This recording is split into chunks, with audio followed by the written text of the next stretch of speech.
shall we start? Yes. Okay. So let me just say a few words to our audience.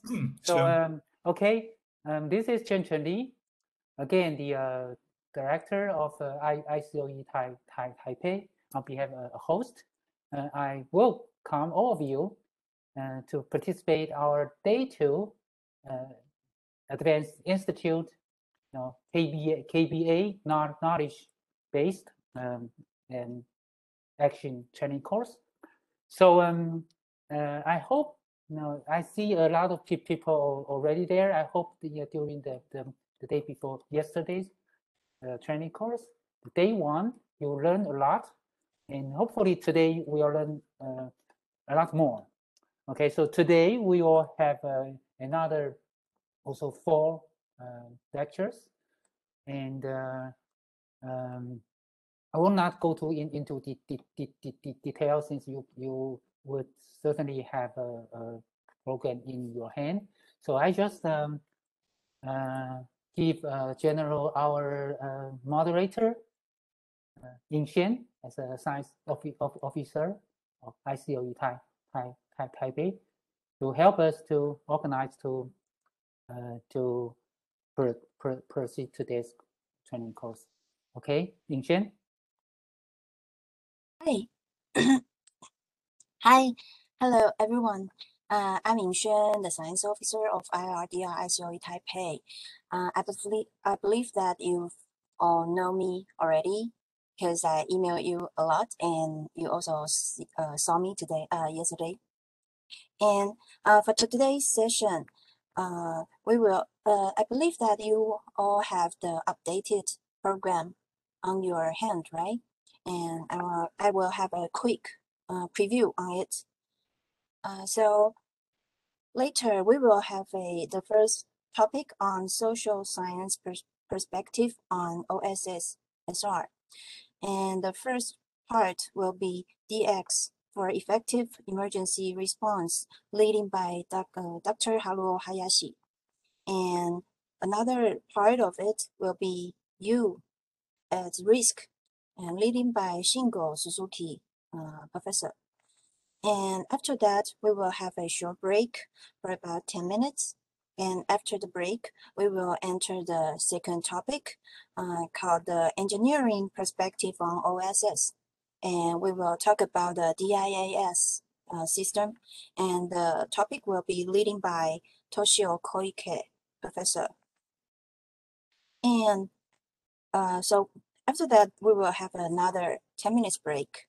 And after the break will be the third part of today's session will be the information science perspective. And we will using Literacy Hub as a topic in this part. And the course will be leading by Professor Munenari Inoguchi-san.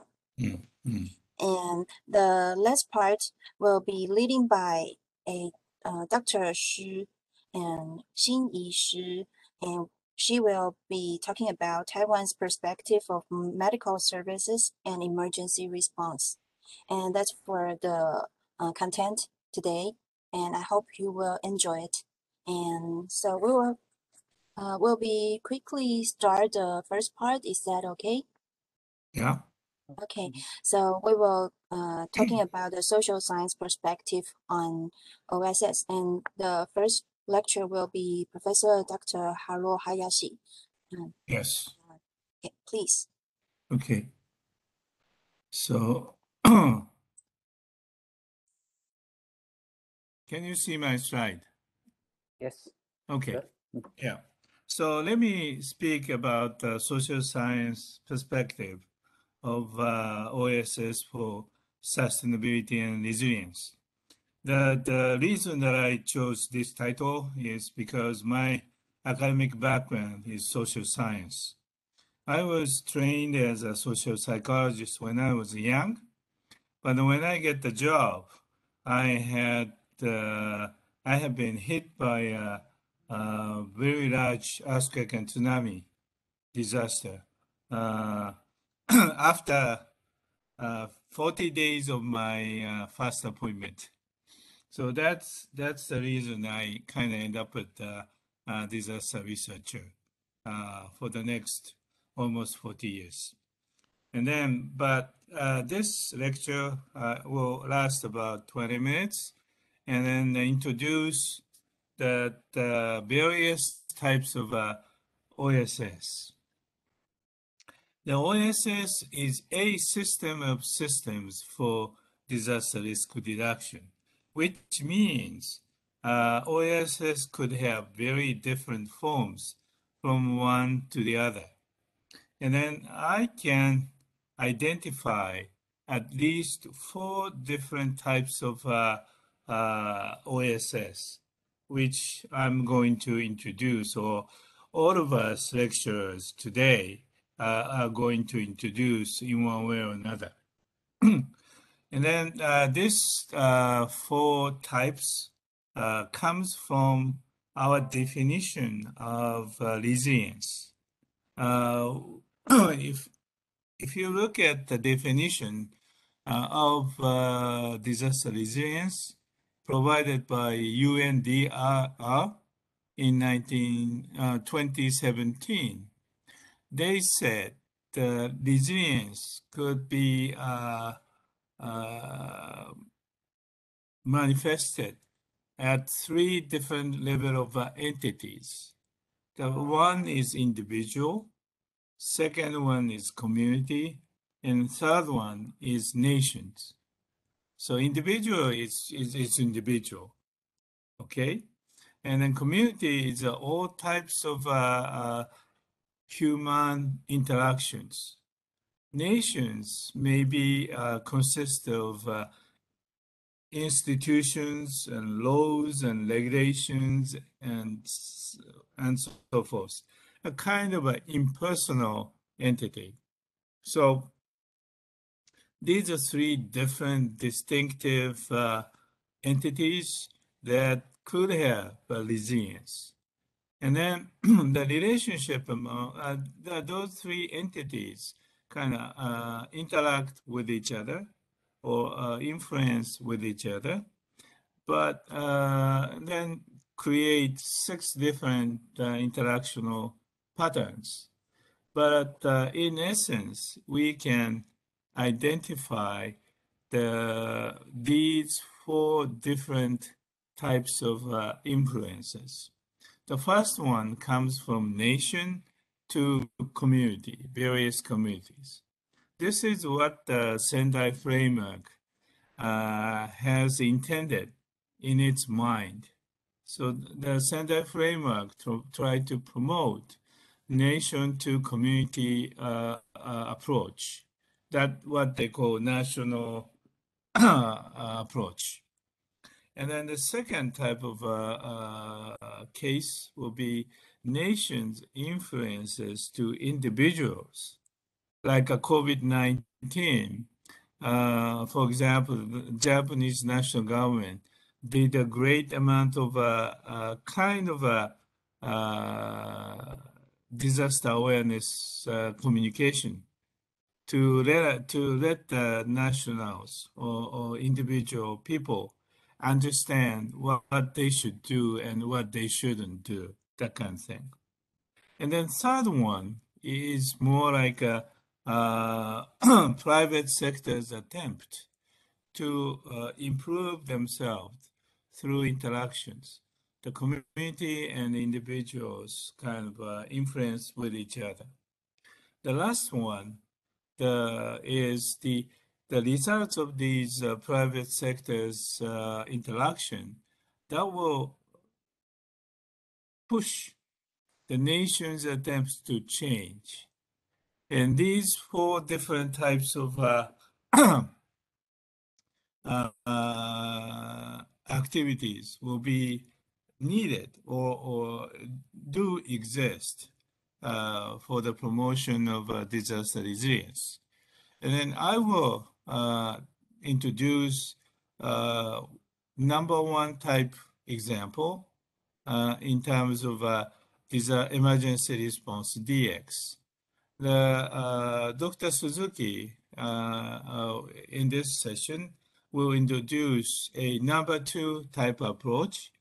The nation try to raise their disaster awareness.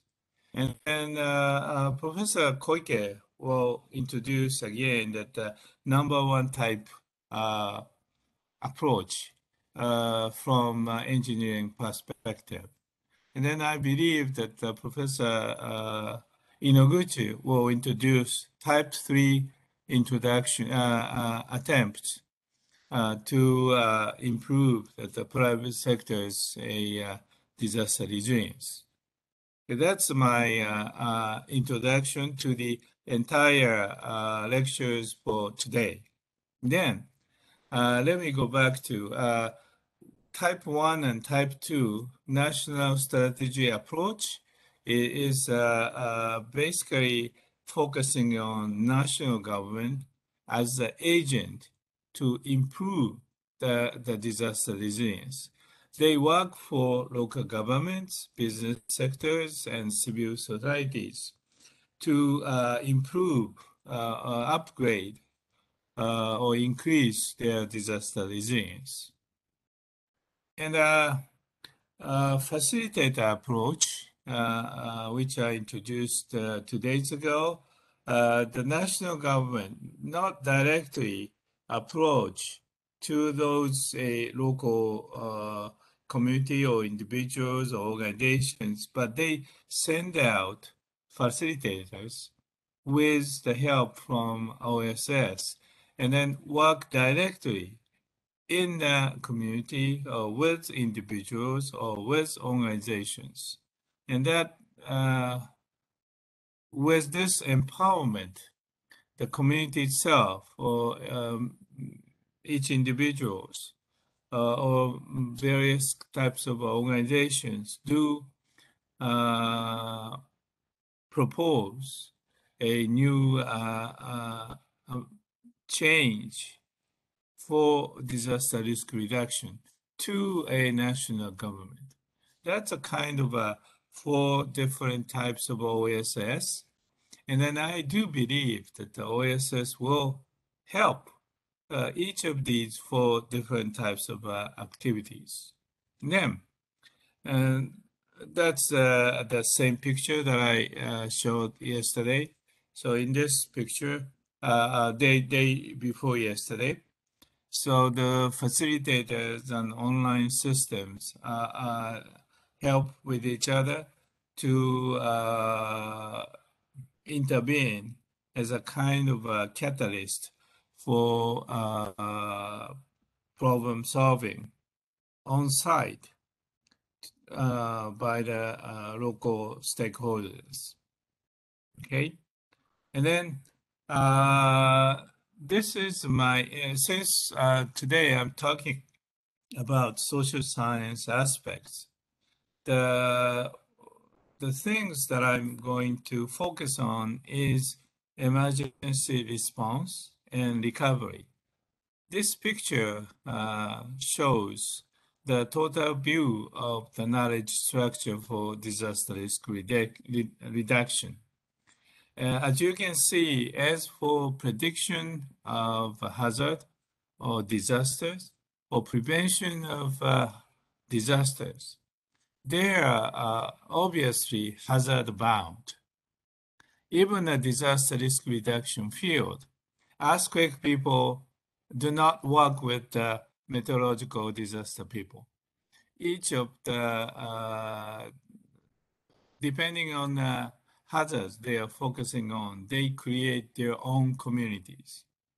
So with the community with dealing with the various kinds of accident, traffic accident, industrial accident, and so forth. And we had another big group of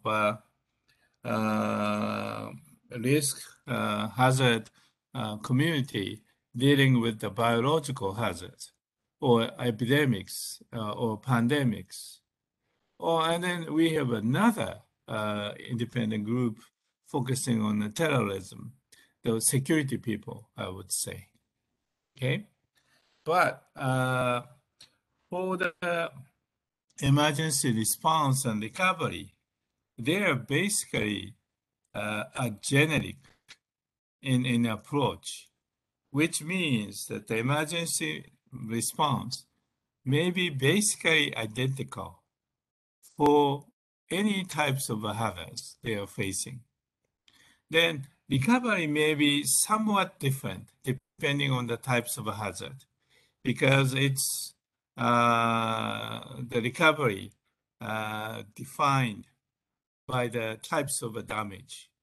Like a natural hazard tend to leave physical impact, but pandemics like COVID-19 will have no effect on the structures, physical structures, so that the types of recovery may be different between natural hazards and pandemics, so that they are somewhat grouped by the types of damage. So then, social science perspective of disaster resilience, helped by OSS, will focus on like this. This is the image of how physical system and cyber system interact with each other. As you can see, that in the physical world for the professionals and experts, there is a world of prediction and prevention, mainly by like natural scientists or engineers.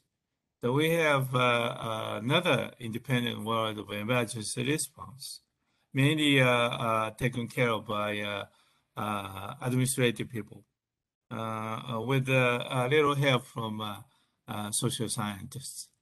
And we have a new field of recovery, which we need to study more in collaboration with natural science, engineering, and social sciences. These are areas for experts, but at the same time, we need to have a physical system for improving the capacity of every single individual, especially to deal with the large-scale disasters. And then, so now we can see the 4 different sectors or areas of improving disaster resilience in the physical world.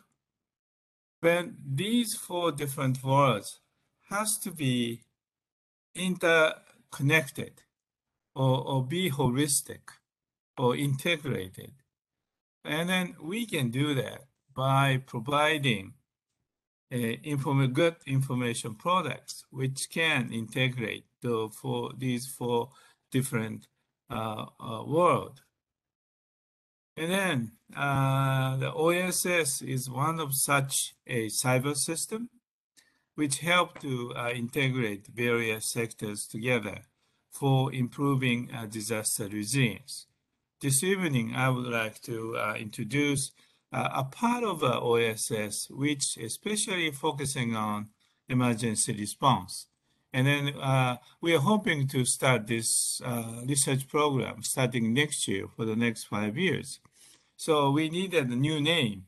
So we named it Emergency Response DX. So this is not research products.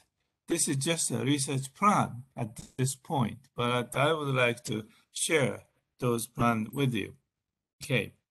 And then since it's a cyber and physical system integration, these days the people call digital twin, real world and digital world. So that the basic idea of digital twin is to get the DIKW, data, information, knowledge, and wisdom from the real world, and present it on a geographical base. And then these various kinds of information get integrated in the digital world by using a various kinds of simulations. Since that the large-scale disaster will not happen so often, So it is very important for researchers to have a simulative capacity to study the large-scale disasters. And this combination of data integration and integrated simulations or ensemble simulations will be the main work the OSS would help. And then with the help of OSS, we will come up with some kind of information products, and then that will be delivered to a real world as a kind of a solution for the individual problems. And this, if we kind of keep on going this a cycle between real world and digital world, we hope to, or we're pretty sure we will have more improved or upgraded disaster resilience in the end. And so DIKW sensing that I named it deals with all kinds of representations, if I use a philosophical term, and which means the data, information, knowledge, and wisdom. And about 40% of these representations are data, 30% are information, 20% are knowledge, and 10% is wisdom. That's a kind of a textbook of DIKW tells us. Then we could think of two kinds of simulations. If we make use of data or the basic information, we come up with very quick and thorough real-time simulations. This will be suitable for estimating hazard or estimating risk or making a prediction or making a prevention. And another types of simulation is, I would say, a consilience of various types of representation through OSS.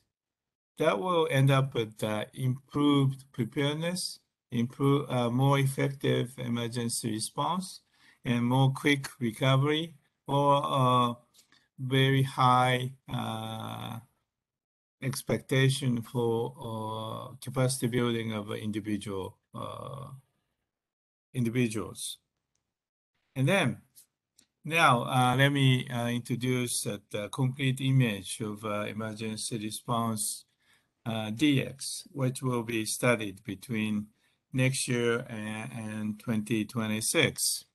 And this is an example of type 1 application of OSS. And this is the overall picture of emergency response DX, which we have in our mind right now. Through this DX, we try to standardize the disaster response. And then this big picture is very crowded, so let me put it in a segmented way. The initial stage will be a static simulation of disaster.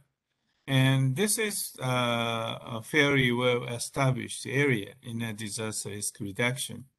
We have hazard scenario, we have estimate of exposure and vulnerability, and come up with a concrete disaster scenario. And then visualize those damages as a kind of a starting point of the simulation. And this is the simulation created by Dr. Suzuki. The detail of this simulation will be explained later, but this is where I live right now. And if the Tokyo metropolitan earthquake with the magnitude 7.3, my place is around here. Will be like a 6+ Japanese seismic intensity scale. It's almost close to 9 by MMI. And then I hope my residence is safe enough not to be destroyed, but you could see the band of a very heavy housing damage because around here we have so many wooden houses, very old and very congregated. And we might have a large number of casualties. I hope I live here, less impacted. And then I do expect some kind of power failure. And this is a fire, I'm sorry.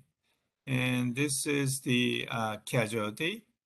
And this is the power failure. This is a water failure. So this kind of a very individualized disaster image will be provided by this static simulation. And then the second part is the collection of a disaster response record. When disaster happens, almost all disaster responders do have their own memos writing down when they did what. But so far, those a very precious memo was not so well utilized. Mainly, it's a paper based, and then it's scattered, and they're just looking at the very small sort of disaster response. So oftentimes that they just keep it for 10 years, and then they just throw them away. That's kind of happened many times.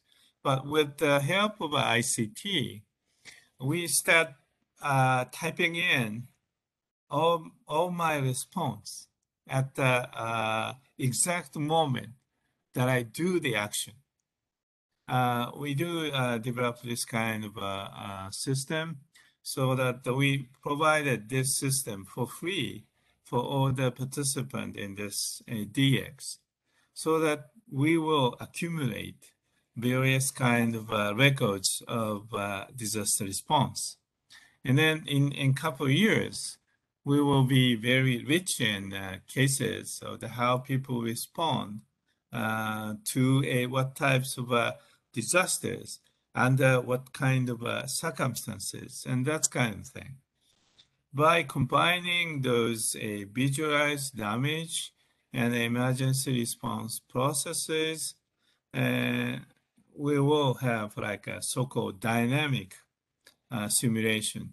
This is a simulation of disaster response process from the beginning to the end. But at the same time, we have some constraints. We wanted to make the DX very consistent with the ISO international standard. We tried to comply with the ISO 22320 requirements, guidelines. And then we also are constrained by our own law or the disaster plan, because that emergency response is not the time for writing an emergency plan. It is a time to execute the pre-existing response plan so that the response plan will function as a kind of constraints. And then another big constraint is a disaster scenario. We will have to respond to what happens, so that all these four different types of constraints will force us to take certain activities.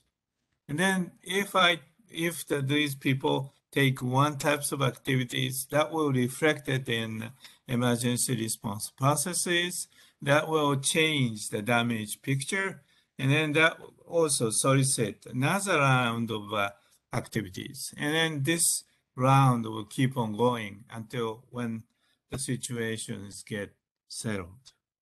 That we hope to have a simulation of this kind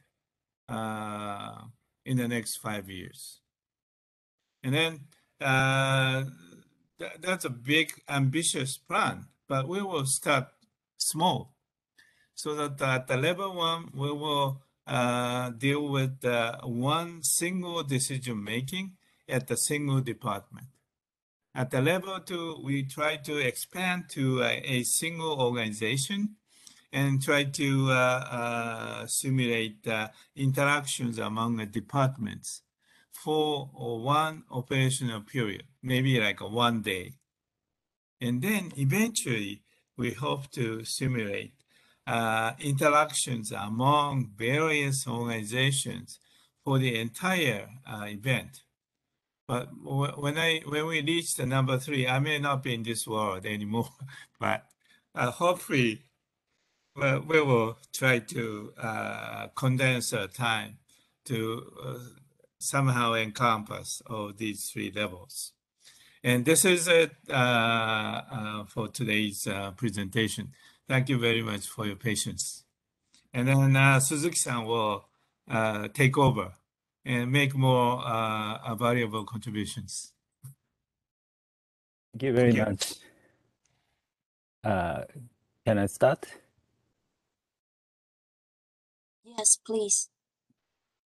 Yeah, I will stop sharing my slide. Yes, Suzuki-san, please. Okay. Can you see my screen? Yes. Okay. Yes, my name is Shingo Suzuki. I'm a researcher of NIED. My research background is originally civil engineering, so I'm not social science professional, but my research interest of current research interest is what kind of information or what kind of scientific data can change the people's action for disaster resilience. So I would like to talk about You at Risk. You at Risk is newly developing information products we NIAID is developing. This is the top page of You at Risk. You at Risk is information tools for disaster preparedness. This is the second type of resilience building action Dr. Hayashi introduced first. And You at Risk provides scientific data focusing on users' location and users' problem-solving processes. You at Risk is a collection of information products to support capacity building for DRR. This red box is the main focus of You at Risk system. Using information products,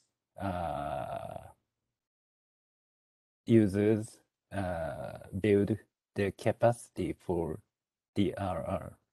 There is some application, web applications.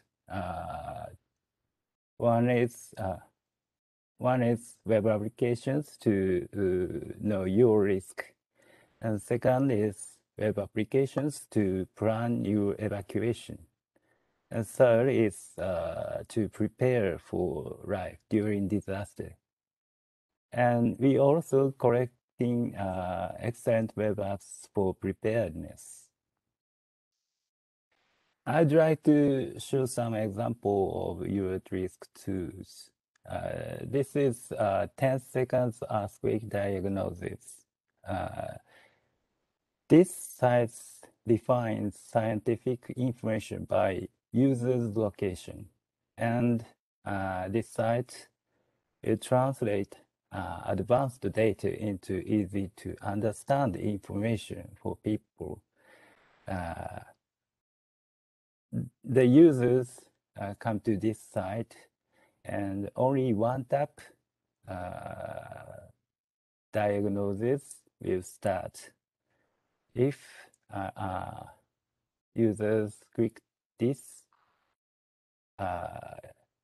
users' location-based scientific data will be visualized in this website.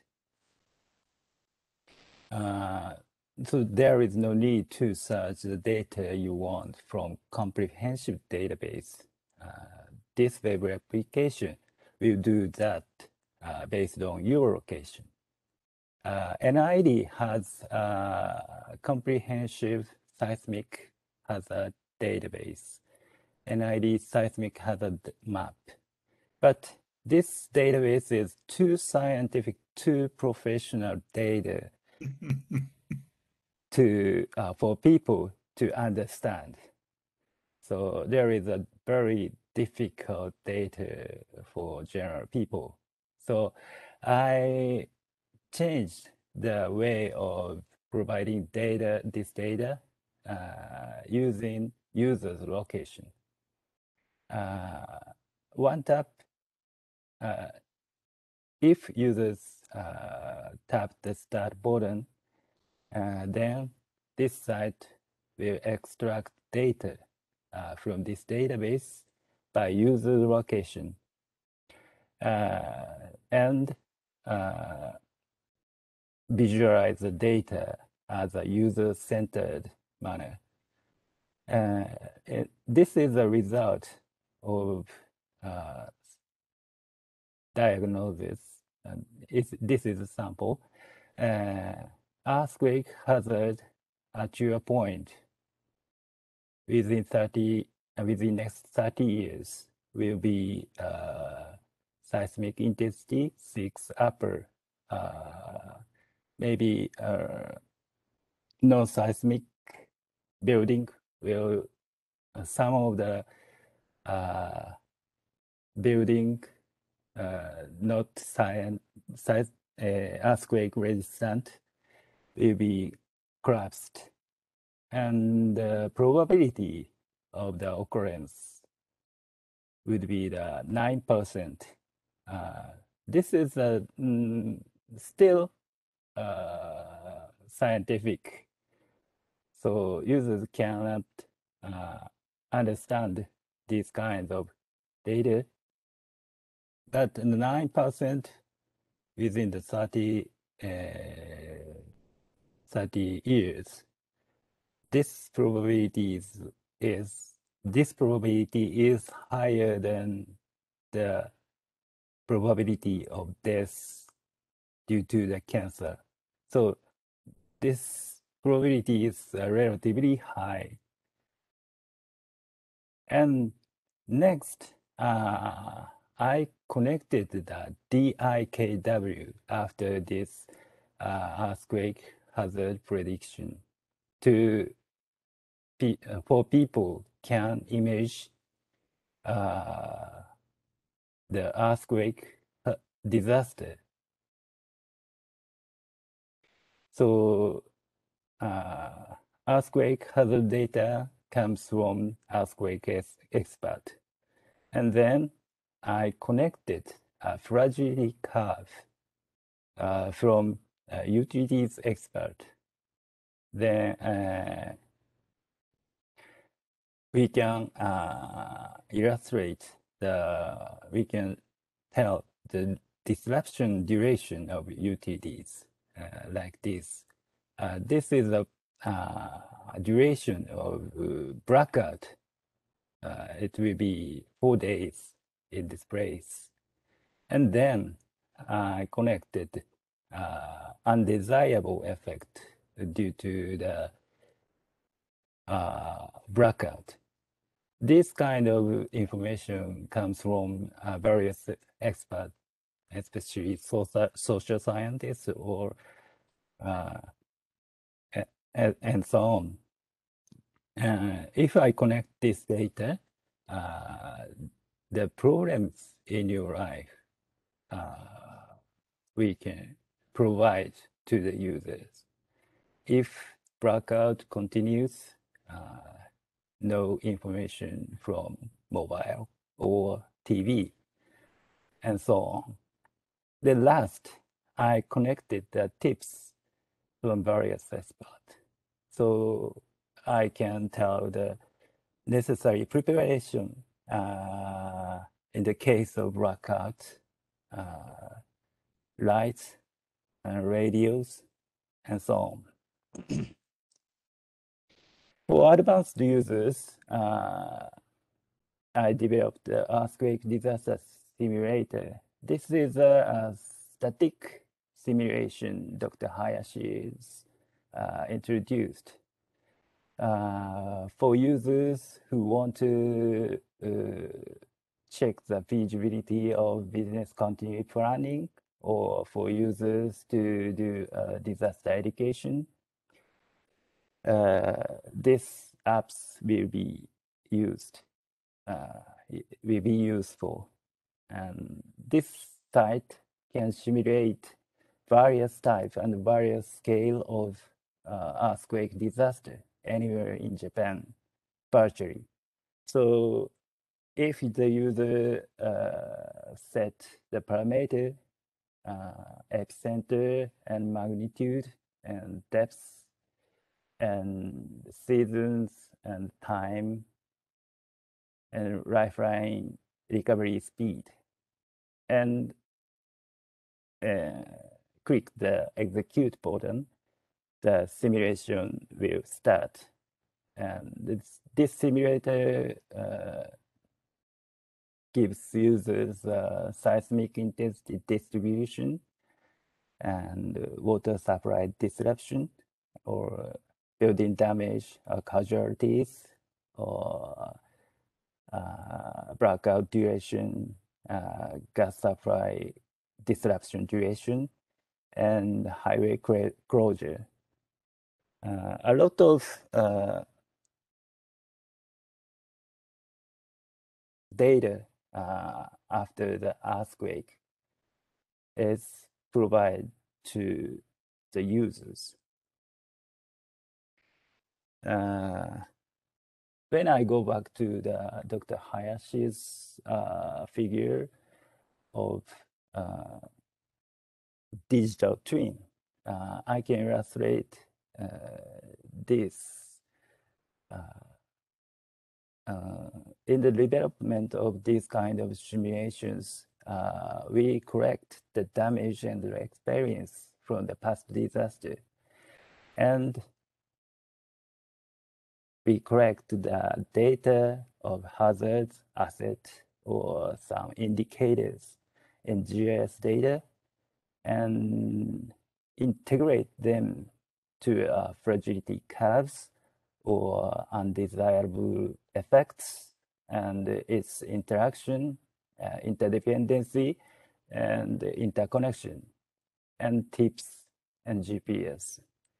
And we calculate, execute simulations, seismic intensity, utilities, disruption, and infrastructures damage.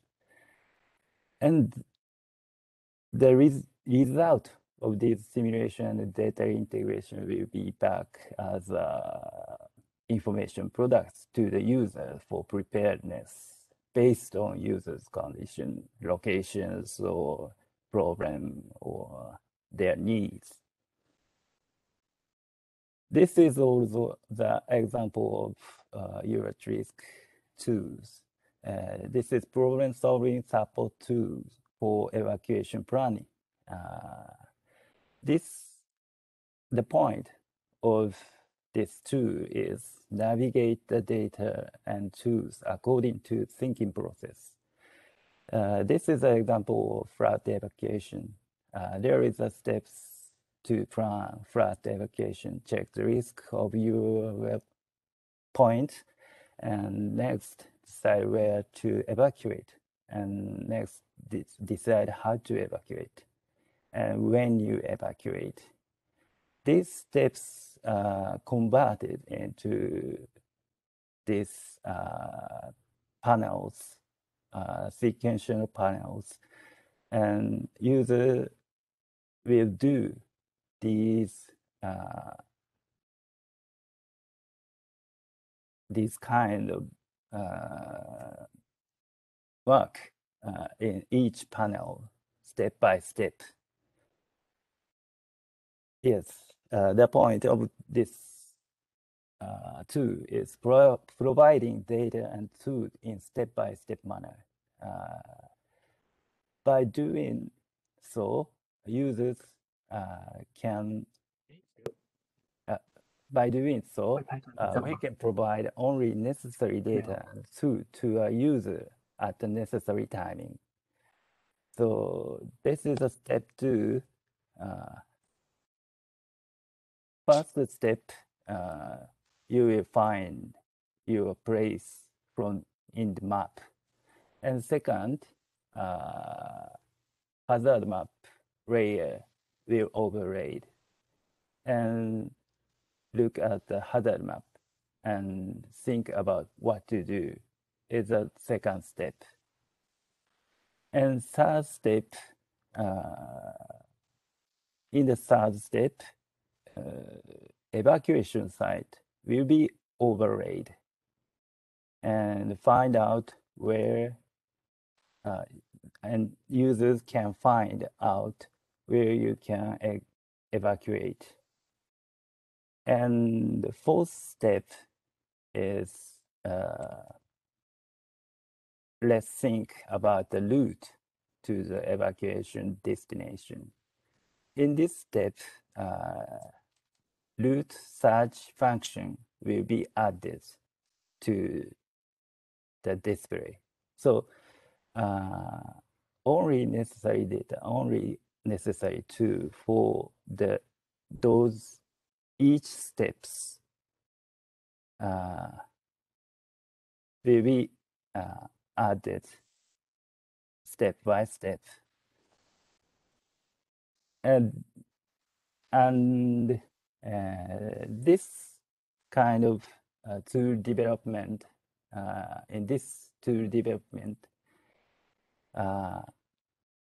we conducted these red emphasized arrows. This kind of tool supports the facilitator, and we provide tools for supporting facilitators. And first, facilitator understand user's problem, and second, tools will support facilitator, and third, provide new perspective for users. And fourth, after these actions, lessons learned from lessons will be obtained. This is the second point of this tool. We did the tool development while solving local problems. First, there is a problem. What is problem? So facilitator want to show them hazard maps. So we create step 2. And the second, people want to know how far can we go in the limited time. So the facilitator want service and area analysis and evacuation sites data. So we developed the step 3. And next, which route is safer? How long on foot user want to know? So we added the 2 route analysis and the evacuation method and make a step 4.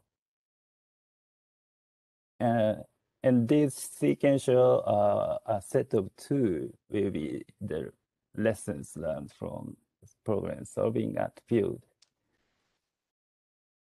So we're now focused on the user-centered tool development, not starting from the data, but starting from the needs of users community, needs of the users. planning, education, training.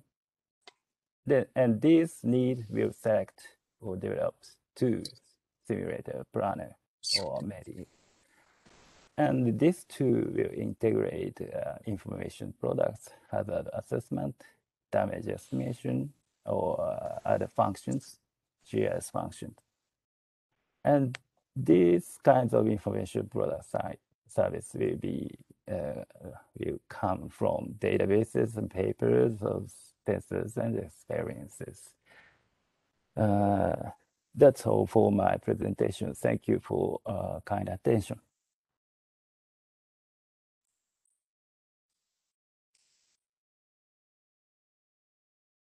Yes, yes.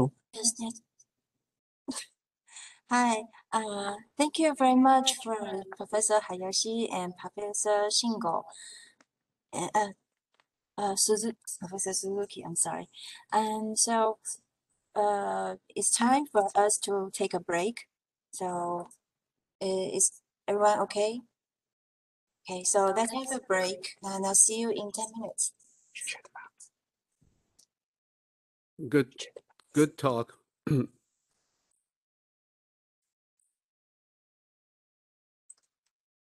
Hi, Sensei. Look like my office collect a lot of data, especially about response.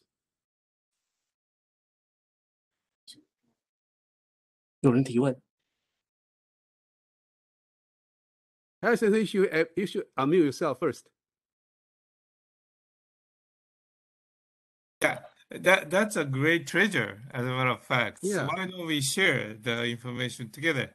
Even though I don't understand the Chinese, but the Google translation will help us to share the common operational picture. Yeah. You know, anyhow, I think especially in last 10 years, all our digital data, and maybe in the Excel format or other format, and from local to central government. Oh, yeah, I sure. think for a typhoon or earthquake, I think we had very good Solo. data. Mm, Yes. good, So good. yeah. Yeah, So next time. I do admire the effectiveness of Taiwan in any respect. You Because, do a very good job. Yeah, very effective. So that's an important part of my office mission. yeah. As you know, we're part of emergency operating system. Mm. So we carefully monitor every Yeah. move. Yeah. And by Yeah. each operation, we learn how And to improve that's our products. recorded on the third floor of your building. Actually, the third building just remodeled this year. Oh, When you okay. visit, next time will be a brand new, totally Okay. different than the I'm previous really one. excited to see the new one. Yeah. But that's kind of recording of those all the responses from various agencies and organizations will be a invariable treasure for effective emergency response. I do envy you. You know why we keep kind of the record? Yeah. It's kind of evidence what we have done during the event. Yeah. You know, sometimes we have faced some investigation, Sure. legal investigation. So this is why we have asked ourselves always keep everything recorded down. Yeah. Sure. That's a very important asset. That You know, in the 2009 when Typhoon Morakot hit Taiwan, we have under very severe investigation because we kept very good record about how my office responded to Typhoon Morakot. So the result of investigation report says NCDI has done a good job. Yeah, so I agree. Not good for the research purpose, but also the good evidence to support our action. Yes. So that's one of the big reason we wanted to develop a DX for our own country. That we are about 20 years behind, but we'll try to catch up. Next time I mentioned when we have the typhoon, You can send Yeah. 1 or 2 colleagues to my office to observe Mm. the whole operation. We can share from the central to Yeah, local yeah. because we have kind of network already. Yeah. So you will see how. I actually do envy the third floor operation room for the national emergency. Yeah. So I really wanted to have something like in Japan too, but it is very secretive from national government side, so that the research cannot get into I know. that kind of thing. Yeah. So because the NCDI have active role in the situation Yeah, room, yes. so Yes. it create the door for the scientific Sure, committee sure. to be part of our national system. Yeah. That's we are hoping to achieve in right now. Yeah, but still very difficult to do. But anyhow, we can enhance the indication. Maybe someday we have some official from Japan to see Yeah. how this thing works. Yes. I kind of keep telling that this is the best example you wanted to see is the Taiwan EOC on the third floor of your institution building. So yeah, I really hope to introduce many of the people to your institution and that setup. Yeah. I remember once time I invited Koike Sensei to Taiwan for the Yeah. lecture. We have real event. I remember the Koike Sensei picture in a uniform. Yeah. She took almost the EOC. last flight back to Japan. Yeah.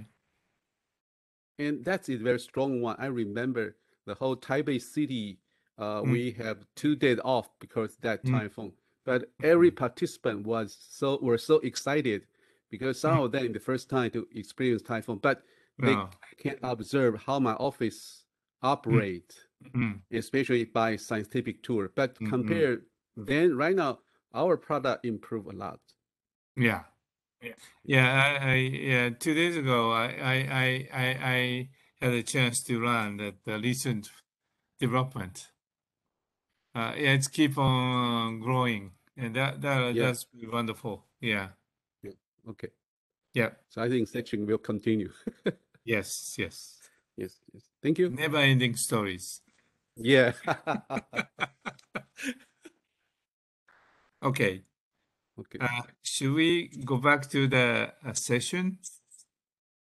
We just kind of monopolize break time. Sorry for that, but I haven't seen the Wei-san for the last 2 years. That long already? Yeah, the last time that I saw him in person was the March 10th of 2020. Oh. That's my last trip to abroad. We are so glad to receive delegation from NAD. And last time I met Koike Sensei, it was in Tsukuba, in the restaurant. Yes. So it's a long time. For the last 30 years, I never been in this country for that long.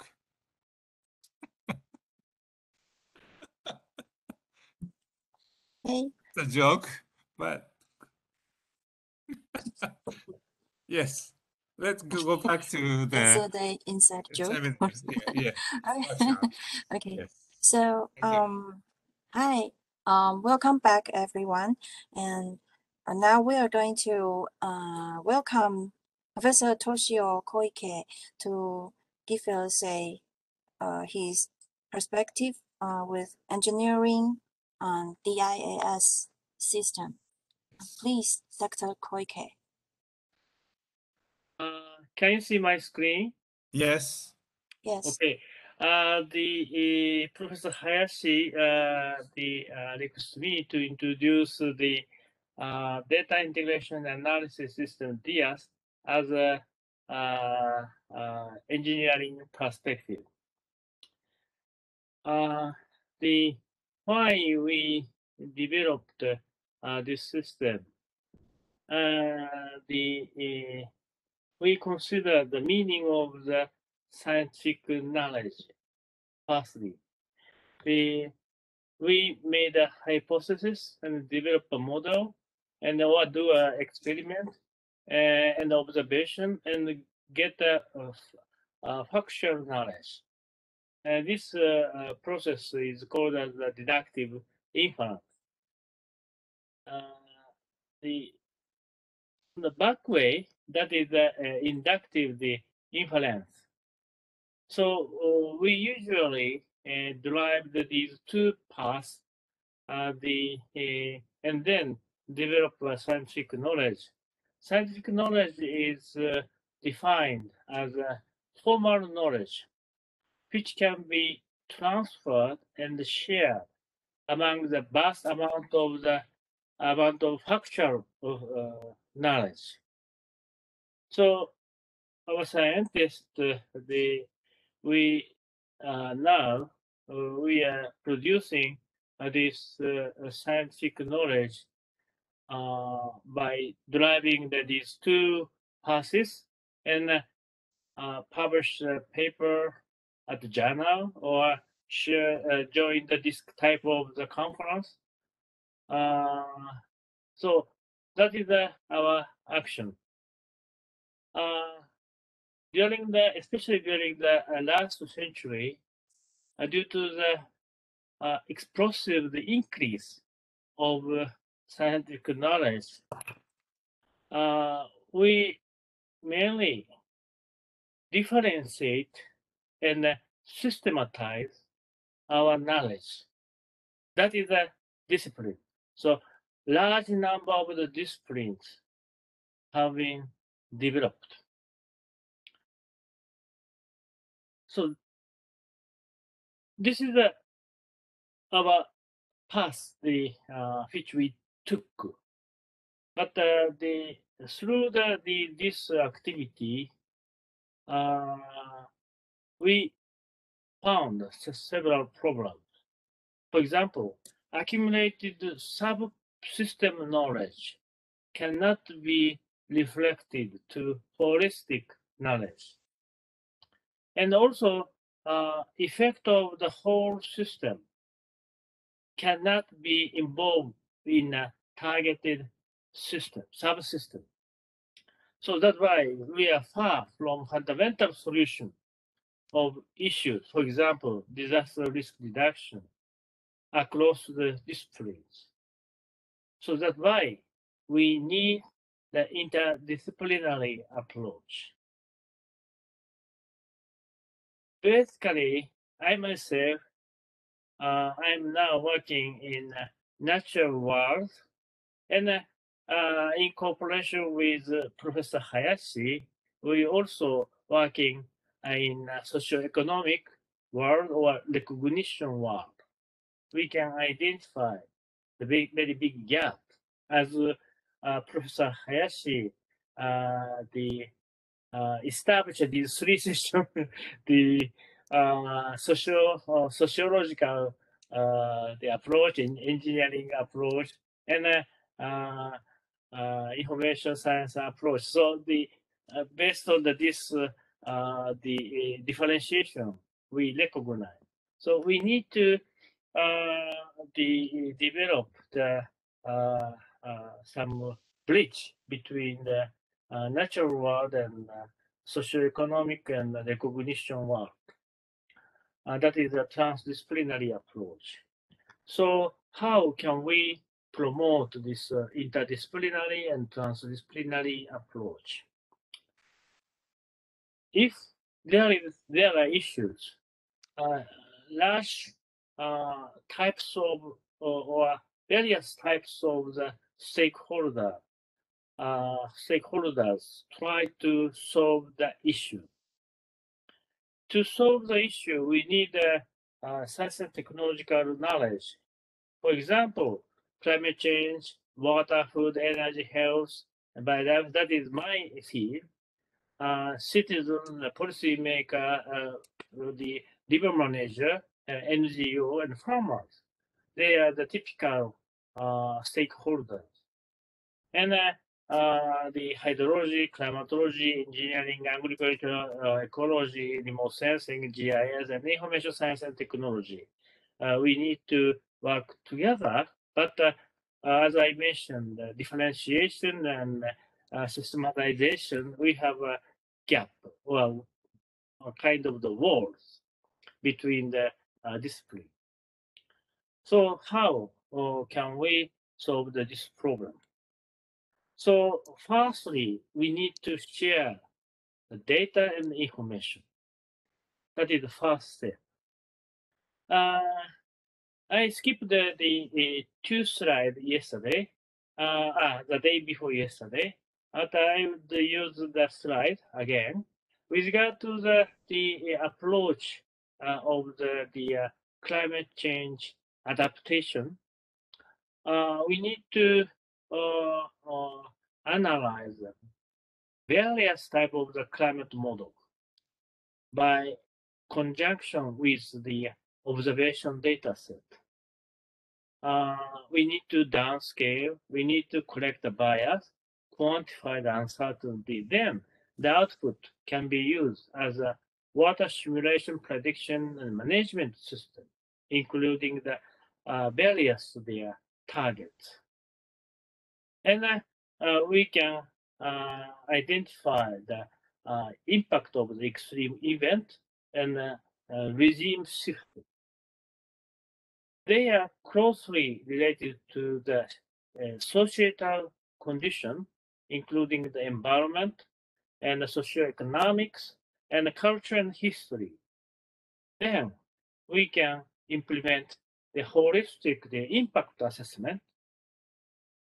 Based on this comprehensive assessment, we can consider the adaptation options, including the early warning and introducing some innovative technologies, flood control or water quality control, or land use planning or contingency planning. Among them, the countermeasure will be decided and implemented. It should be monitored and evaluated, and the result of the monitoring evaluation should be reflected to the next step decision making. And climate change itself includes large uncertainty. So we need to introduce the quantified uncertainty into the process of the decision making. So in this way, the scientific approach and the engineering approach and the socio-economical approach should be connected, develop the linkage. So this blue part are closely related to some governance structure of the society. Various initiatives have been already developed. I introduced a platform approach the day before yesterday. That is one of the approach of the governance. And to implement this kind of the activity, we need to develop the finance structure. And in this context, water supply and sanitation services and flood protection and irrigation infrastructure should be focused. And by using the institutional framework, tariffs and taxes and transfers, payable financial sources, and for example, the private sector involvement, renewable energy 100%, and task force on climate financial disclosure. With regard to this science and technology component, we need to integrate and coordinate our observation and early warning and quick response and climate change impact assessment methodology should be developed, and adaptation mitigation mixture should be offered. So this kind of the end-to-end approach on the climate change adaptation is necessary. However, it's very difficult. So because the data, the volume of the data is very huge. In the era of the assessment report fourth, we tackle with 40 terabytes data, but assessment report fifth, the 2.6 petabyte. And water-related the component has a very large variety. So we need to address the huge variety of the data. And we need to keep quality of the data set. So data veracity also very important. And nowadays, the very high throughput data is available. So velocity of the data itself is also the challenge. With regard to the volume, this is our joint perspective with NASA. At the beginning of this century, we predict the increase of the computational power and increase of the data, which are closely related to the Earth environment, including the disaster, in 2001. And we checked this perspective in 2015. 100 petabyte, 100 petaflops machine was predicted available in 2015, but it was realized in 2011 or 12. Okay, so this high performance computing power produced a huge volume of the data, and then with regard to the data size, we predicted the 10 petabyte data in 2015. But as I mentioned, only the assessment report fifth, this is available, globally available data set. Actual data set is more than several 10 times. So data volume is increasing much more rapidly. So this is a very big challenge for us. And then we mean the DIAS has been tackling a large increase in volume of the Earth observation data. As I mentioned, this is the IPCC case, and but the technology also has been developed. In 2007, we use 10 lakhs for covering the 600 terabyte, but only 2 lakhs. In 2012, we can cover 2.7 petabyte. So we are thanking the development of the technology. With regard to the variety, actually, data exists, but we don't know where is the data, how to access the data, the quality or reliability of the data set. And among the different discipline, we use different technical terms. The different technical terms mean the same meaning, and the same technical terms mean the different meaning. So very, very complicated world. So that's why we have been tackling a large increase with the variety of the data set by developing the ontology various type of the electronic dictionary and also the geographical dictionary. And then we developed the metadata standard. So, to maintain the data veracity, including the data loading, quality checking, and the metadata data holder want to keep the data in their hand. But it's very difficult to maintain the data by each. So then we developed this data registration, metadata registration, and also the quality checking the system, which can connect with the data holders. So easy uploading and easy quality check control and easy metadata registration system we developed at the first. With regard to the data velocity, so this is our geostationary satellite image. Every 5 minutes, we have the globe data set. So total amount of the data set from this satellite, 500 gigabytes, 0.5 terabyte per day. So we need to archive these data and we need to analyze these data and disseminate the information in real-time basis. So reducing this case is a heavy rainfall event in the Tokyo area. This is a kind of a bomb. Okay, so by using this information, we can contribute to some action to the disaster. So we need to improve our handling capacity for the high velocity data set.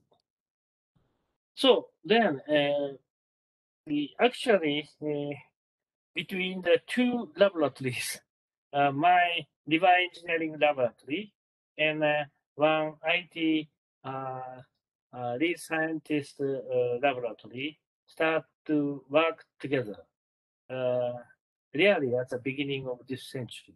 Every month we have the two lab joint lab meeting and try to develop the system. And in 2006, the government identified our activity as a national key science and technology. And then we have been supported from our government. At this moment, we have extra large volume data storage. Its capacity is 100 petabyte. And this system connected to the basic bone of the internet of our country, SciNet.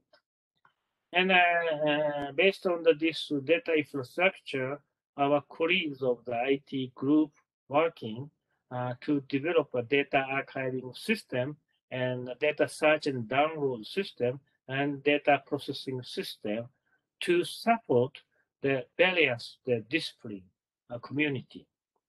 So then we can work together beyond the discipline through the several projects, and also that we can work together with society through the project. This is our challenge, challenge to 4V, volume, variety, veracity, and velocity. So this is our activity. I would introduce some example from now. So this is sharing the data and information. What do we need to do? We need to exchange knowledge, experiences, ideas among the disciplines, and also between the science community and society. So this chart was developed to prepare the IPCC assessment report 5th. This was published in 2010. This is a kind of the model development strategy. We need to cover the various components to address the clarify the climate change process and also the impact, and try to find the mitigation. I found this chart, and I recognize importance our science, water locates at the center. So, in that case, we need to connect the various with the various science fields in this way, and also the more socio-economical component we need to connect. Water science, if we can connect in this way, we will be able to develop the very comprehensive modeling world. So this can contribute to the integrated science. So then we started the work. I'm originally also the satellite remote sensing person, and also the field researcher. So that's why by using the satellite data, we can develop the various components of the water cycle, and that can be validated by the in-situ data. But we cannot observe the river flow from the satellite directly.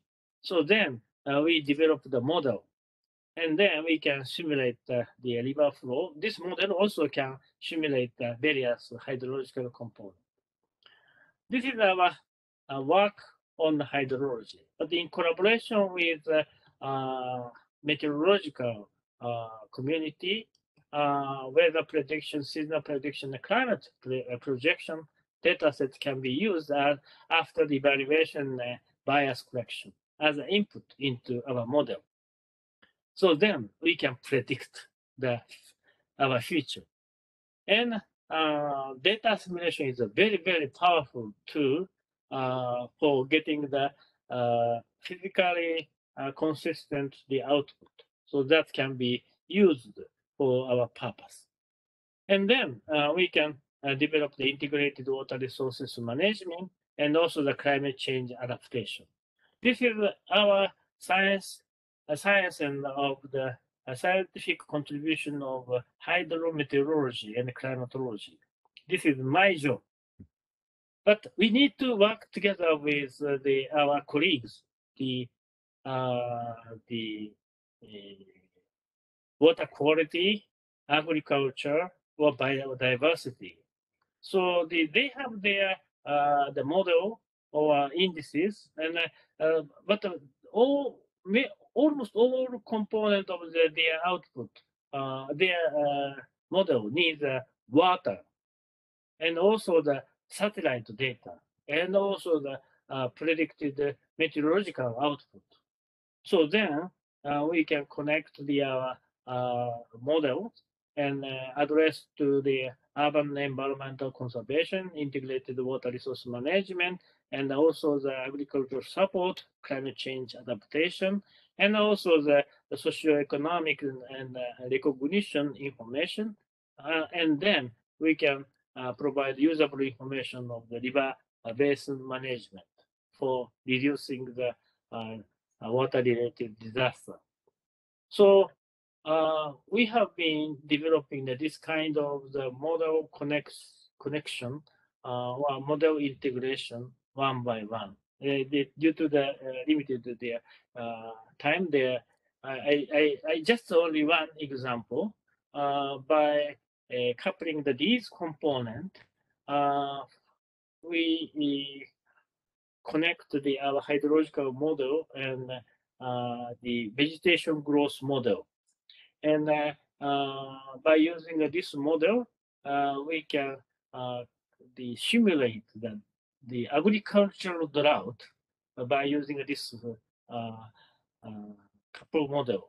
So the green one is the observed the leaf area index. That is one of the index of the agricultural drought. This part is a drought year, and orange one is our simulated value. I'm sorry, orange one is a nationwide crop production itself, and green one is our simulated value. I'm sorry. So we can simulate the agricultural drought by using this connected model, and we apply this model for the agricultural drought in Somalia, by connecting with the climate model and also the seasonal prediction model and hydrological model. So then we can predict this very serious drought in Somalia in 2010 and 2011 with more than 1 year lead time. So this kind of the information can be shared with United Nations. So last part is based on this data and information and exchanging the knowledge, experiences, idea. We can work together with among the different disciplines and also between the science community and society. One of the area is this global Earth observation area. We developed the system of systems in collaboration with participating member countries. At this moment, 120 countries joined this framework. Our data system play a key role in this framework. I would introduce one short video to express how to involve this society and also and the sciences. I hope that this video work well.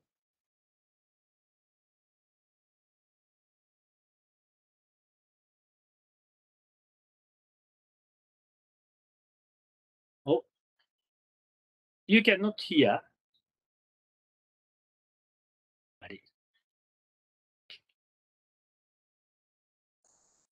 I'm sorry, can you hear? No? No, No. there's no sound. Okay, so I'm not sure how. Okay, so okay, I would introduce by myself. So water is connected with various fields, natural science, and also the socio-economical benefit, the agriculture, health, or economy, and so on. So in Asia, we have a serious flood, and especially in Africa, we have a serious drought. So this kind of the problem, we recognize in the world, and the water quality is also very key issue, and due to the climate change, the global warming, snow and ice changes so rapidly. So then in Asia and also in Africa, we developed the collaborative framework to work together beyond the discipline and between the science community and society. And we try to improve the data accessibility because the request from the data sharing and especially remote sensing data. So that's why we developed, as I mentioned, the data integration and analysis system, DIAS. And on the DIAS, in Asia, 18 countries they provide the data set by uploading the quality control metadata registration. This has been completed. And in Africa, also in West Africa, they provided data and DIAS, they archived all of the data set. So with regard to the modeling and the prediction capability, the integrated hydrological model and also the economic impact of the disaster is really key for the resilience. And then the soil moisture, groundwater, inundation, drought, and soil migration, melt, and vegetation growth and rice production. Such kind of the model has been developed in various areas in the West Asian Africa, and the result was used in the JICA project. This is the case in Philippines. And in Africa, also in Tunisia, the drought assessment there has been developed. As capacity building, to improve the understanding and also find the solution and improving the knowledge. We developed several modules of the capacity building, and from the expert level to the policy makers level. So, and then we organized this kind of the international coordination mechanism by inviting the Asian and African representatives. And then we discussed how to coordinate our science and technological community and society beyond the borders. And then we agreed the direction. And as I introduced, based on this kind of coordination mechanism in a United Nations, we developed the framework. So that is our activity. So DIAS can work as DIAS has been playing a key role to coordinate these frameworks there. Thank you very much for your attention. Sorry for this audio problem.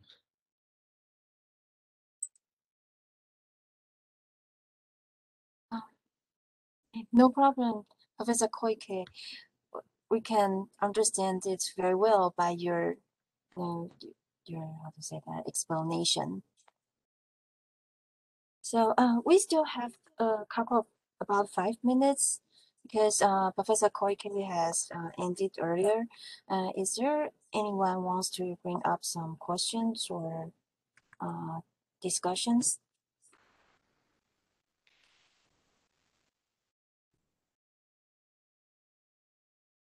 Koike Sensei, I really appreciate the lecture. To me, it's kind of philosophy. I say, in 10 years ago, I think I don't understand what are you talking about today. But 10 years later, I do appreciate everything you're sharing. I have one point, because in your career, you have a chance to work with so many diverse scientific community. Which community is most hard to work with? Sorry for very social science. No. I didn't understand. I like the social science. Yeah, but I think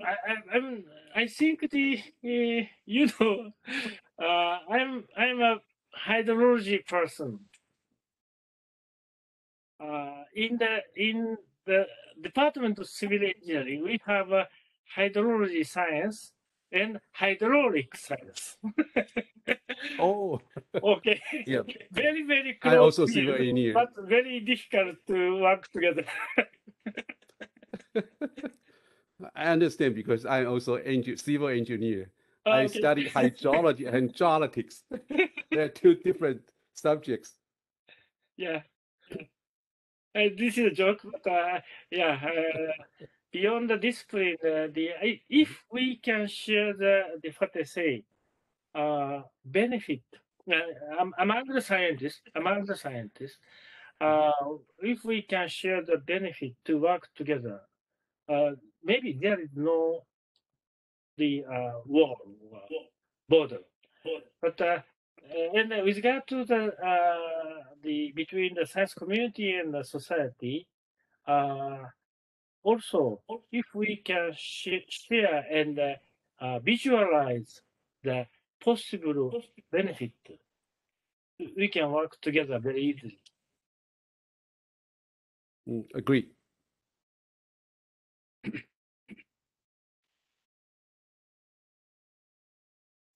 Is there any other questions?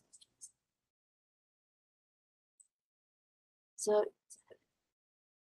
Maybe if, maybe I ask the last question. So very short.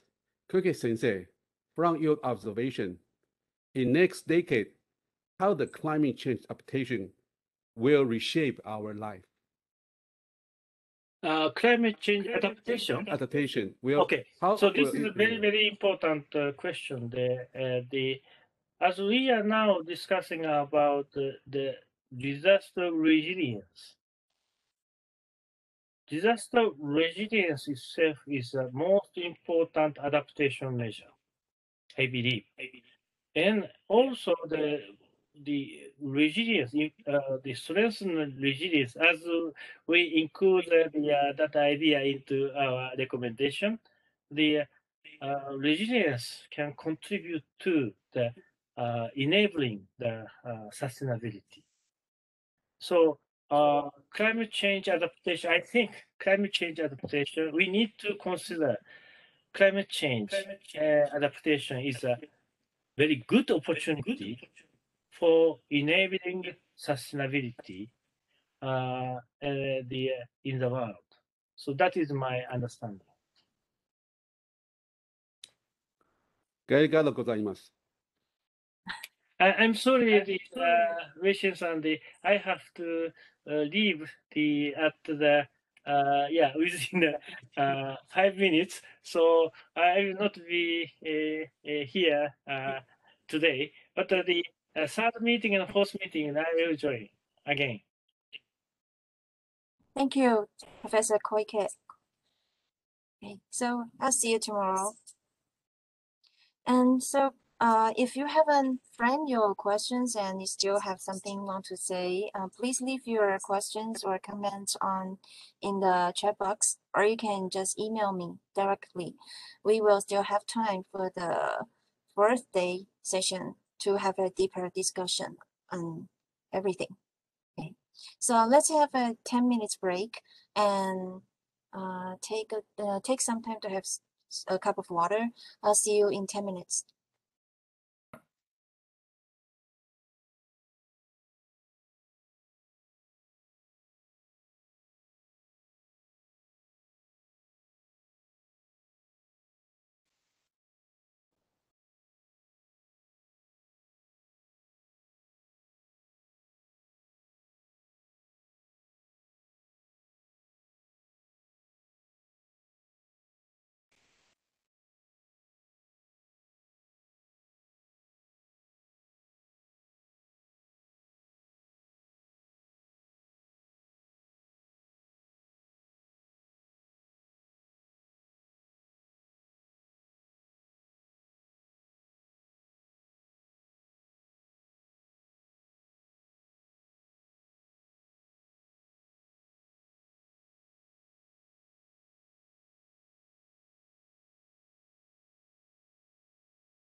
Good evening, Professor Inoguchi. Hello.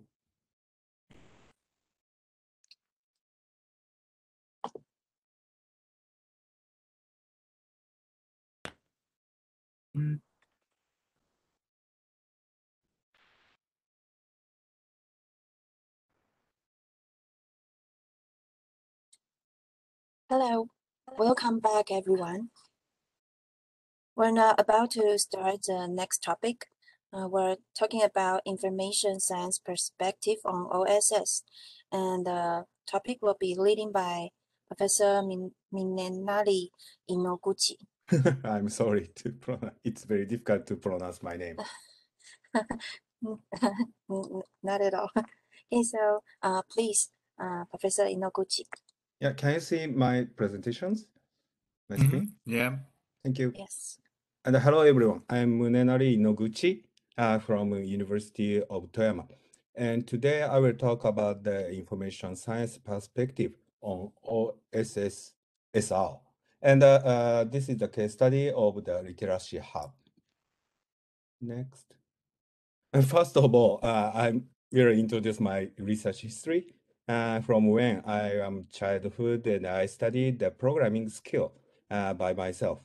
However, I entered to the Kyoto University and studied civil engineering in bachelor. And then I belonged to the Professor Hayashi's laboratory, and I moved to the field of the social informatics in master course and the doctor course. And I learned social science a little bit. In doctor course, I stayed in the ESRI, that is a private company for developing the GIS software and by the international internship program. And I studied the GIS technology and the science. And then I belonged to the Niigata University and I experienced actual support on disaster response. And then I moved to the Shizuoka University, and now I started to do the research about the digital transformation design science for resilience in Toyama University.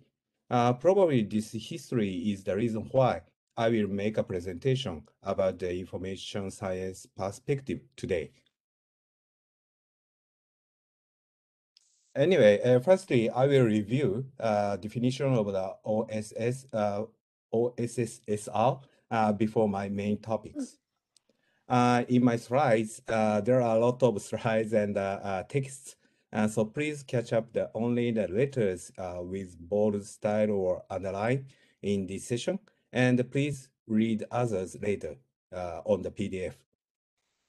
On day first, the definition of the synthesis was explained by professors, and it was mentioned that the consilience in DRR and the environment development should be conducted in a comprehensive manner at the on-site where various issues arise.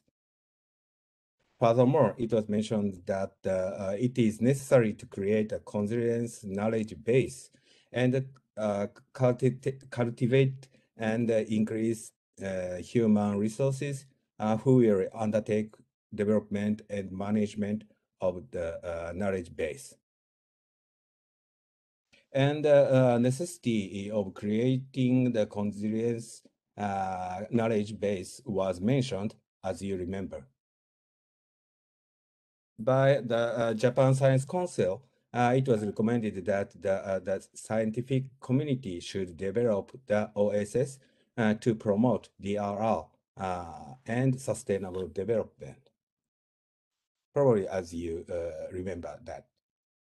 And furthermore, it was recommended that the international scientific organizations, UN, international agencies, and international aid agencies should support the development of the OSS facilitators and integrated scenarios for each country and region to take actions.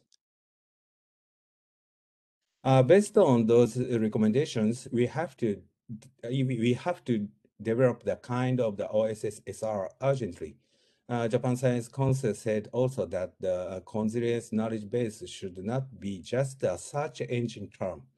From the information science perspective, I think this is a key point that this recommendation aims to develop the OSS on the internet as the system, which has a function of continuous knowledge base by connecting various data and information transmission system via information networks and by integrating cyberspaces and physical spaces in an advanced way based on the concept of the Society 5.0. Then I started understanding the OSS/SR from the perspective of information technology. Generally speaking, when we develop a new system, we have to do the system design. This is the definition that the system design is the process of defining elements of a system, like modules, architecture, components, and their interfaces, and data for the system based on specified requirements.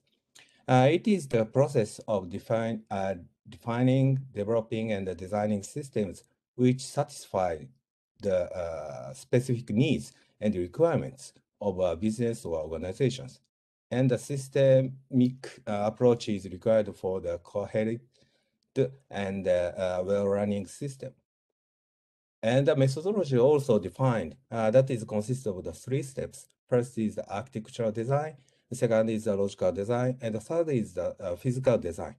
However, these are so difficult and complicated for all people. And furthermore, the experts of computer science do not always understand the workflow of disaster response. And they are apt to utilize the advanced technology, even if it is not fit to user needs. Then there are 2 key points I want to mention. First is that we should determine what humans should do and what the system can support.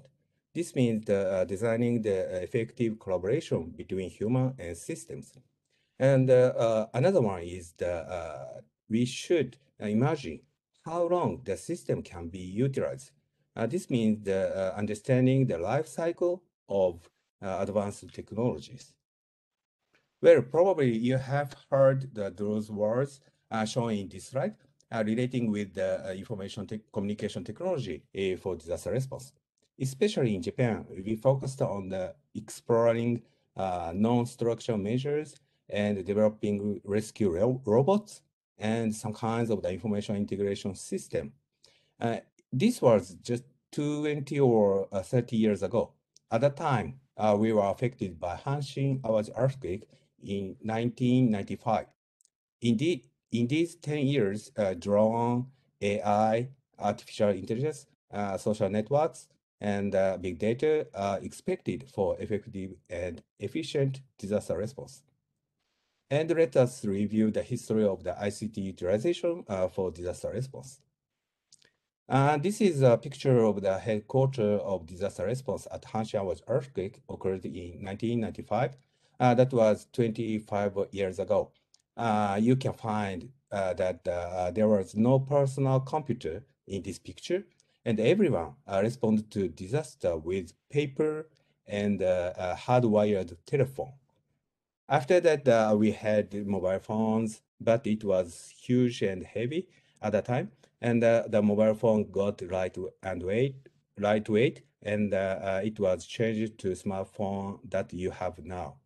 And in terms of the computers, those became downsizing, and those are replaced by tablets. Now, some of AI robots and the web meeting systems, such as Zoom and WebEx, have been installed into our society. And then now we can gather and provide much information by ourselves easily. In terms of the media of the information diffusions, in 1980s, analog television was popular for us to get video data. Furthermore, we deal with the radio and the web pages to get some published information. Now we can gain not only video data, but also any kinds of the digital data through the televisions. And when we want to know something, we can search by Google easily. Furthermore, we can broadcast any kinds of our own information through YouTube, Ustream, and other social media by ourselves. Furthermore, it is easy for us to take video by our mobile phone at any time. So even television program utilize the videos taken by residents for news reports in Japan. However, those are just the tools for publishing or gathering information. We should make rational, effective decisions with intelligence. Intelligence is different from the information. Then we have to understand that what is intelligence, how can information be converted to the intelligence, and what kind of technology are effective or essential. The answer is to understand the concept of the information strategy. We should understand the difference of the data and the information and the intelligence. As you know, data is the aggregated numeric or text data retrieved from sensor or field survey. After gathering those data, we change them to information, and the information is for understanding of the meaning of the data. And intelligence, this is for understanding unrecognized situation by guessing background of information provision with knowledge or experience. Intelligence is most important for effective disaster response because we cannot gather all kinds of information about damage or activities with enough quality and resolution. So OSS SR should manage data and information as intelligence. This is the model of human activity to convert information to the intelligence effectively. We should focus on how decision maker process the information or intelligence. Then they may determine the requirements of the information, determine information items and gathering methodology. Then do gathering the information and processing information and visualizing the result of the processed information. Then they utilize it as intelligence. So before designing or developing the OSS SR, you should understand this information processing flow of decision makers. Next is to review the definition of the OSS SR. Again, we reviewed the necessity of the OSS mentioned by the Japan Science Council. It was said that the consilience knowledge base should not be just a search engine term and so on. Then we decided to design and develop the online synthesis system for OSS SR to share knowledge by reusing information generated by other society and organizations. On day first, Professor Haruo Hayashi mentioned the role of facilitators with this slide. Following these 7 steps, we should design the OSS SR as an information intelligence management system. To do it, we started from analyzing and visualizing their workflow and clarifying the interaction between human and system.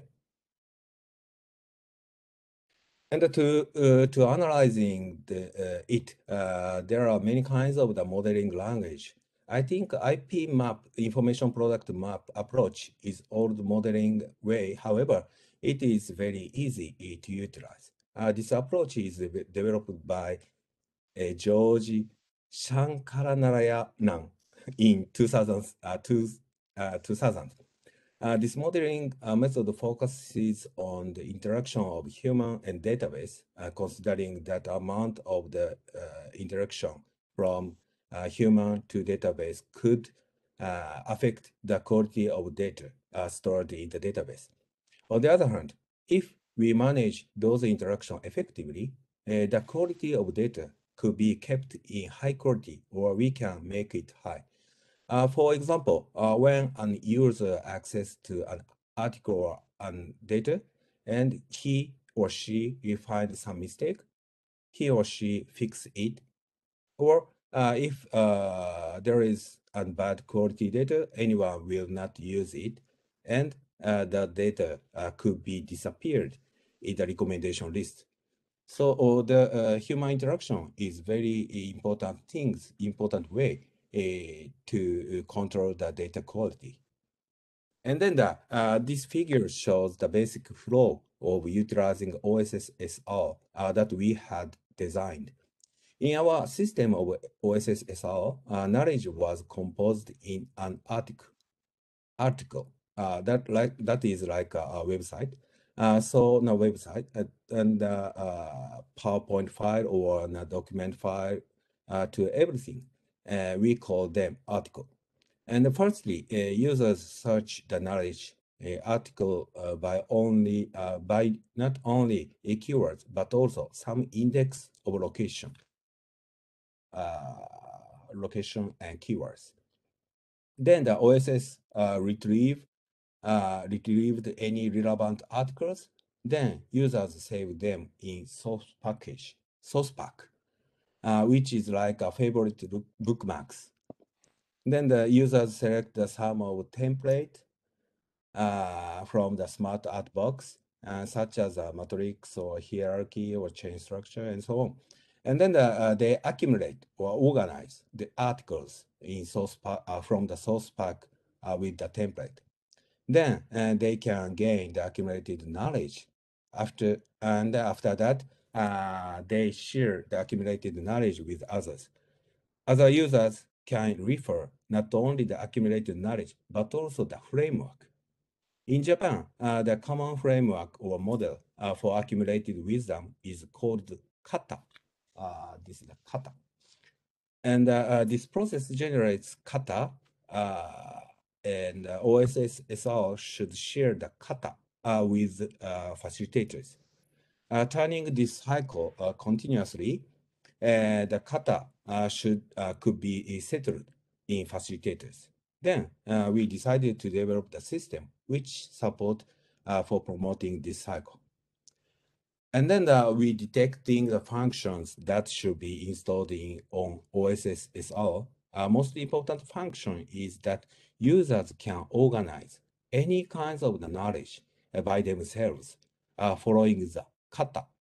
And then they can retrieve the essential or necessary knowledge from the OSS-SR easily, and many kinds of computer processing technology can support this system, I think. And then from now, I will show you the example of the OSS-SR. From the 2015, Professor Kimura, he is in the Hyogo University. He had developed the Literacy Hub. This is a version 0 system as OSS-SR. On this system, users can upload and share the articles, including the digital files and website links. And other users can refer or reuse those articles. Especially on this system, each article was laid out in the tile view style, and the users can know the contents of each article quickly. In Literacy Hub, a user want to share or upload a file, he or she has to describe the metadata of each article. The necessary item or essential items of the metadata were too much, and it was hard work for all individuals to fill those items. Then I used the Literacy Hub and review it from the information science perspective. As positive issues for users who have no any basic knowledge, Literacy Hub was useful because they can reach the articles selected by experts. And the second positive issue is that by visualizing each article in tile view style, it is easy for users to know the contents of each article without accessing to the article. However, as negative issues, first is that it was so hard work to fill the metadata because the item of metadata were too much. However, those items were essential, so it's very difficult. It's very constraints. There are constraints. And the second negative issue is that almost users were students because literacy hub was used in the class. And the third negative issue is there was no flexibility to organize articles following user needs. And against those negative issues, we decided to redevelop the new version of OSS SR while referring Literacy Hub. Then we extended the Literacy Hub to the prototype of OSS SR. As you can see, the basic interface is the same as Literacy Hub. However, in this system, we focus on the geolocation because our targets of users are local facilitators. So in this system, users can search articles with not only the keyword, but also this is the keyword, but also the location name. And then do the search, do the search and retrieve the articles from the OSS SR databases. After they retrieve the articles, they can formulate the kata. This is the kata, like a workflow, and compose those articles in the kata. In this kata, the workflow was shown, and each component had that this title, and the users can accumulate the articles in kata by drag and drop action. And OSS SR accumulates all keywords from the articles and put them to each component.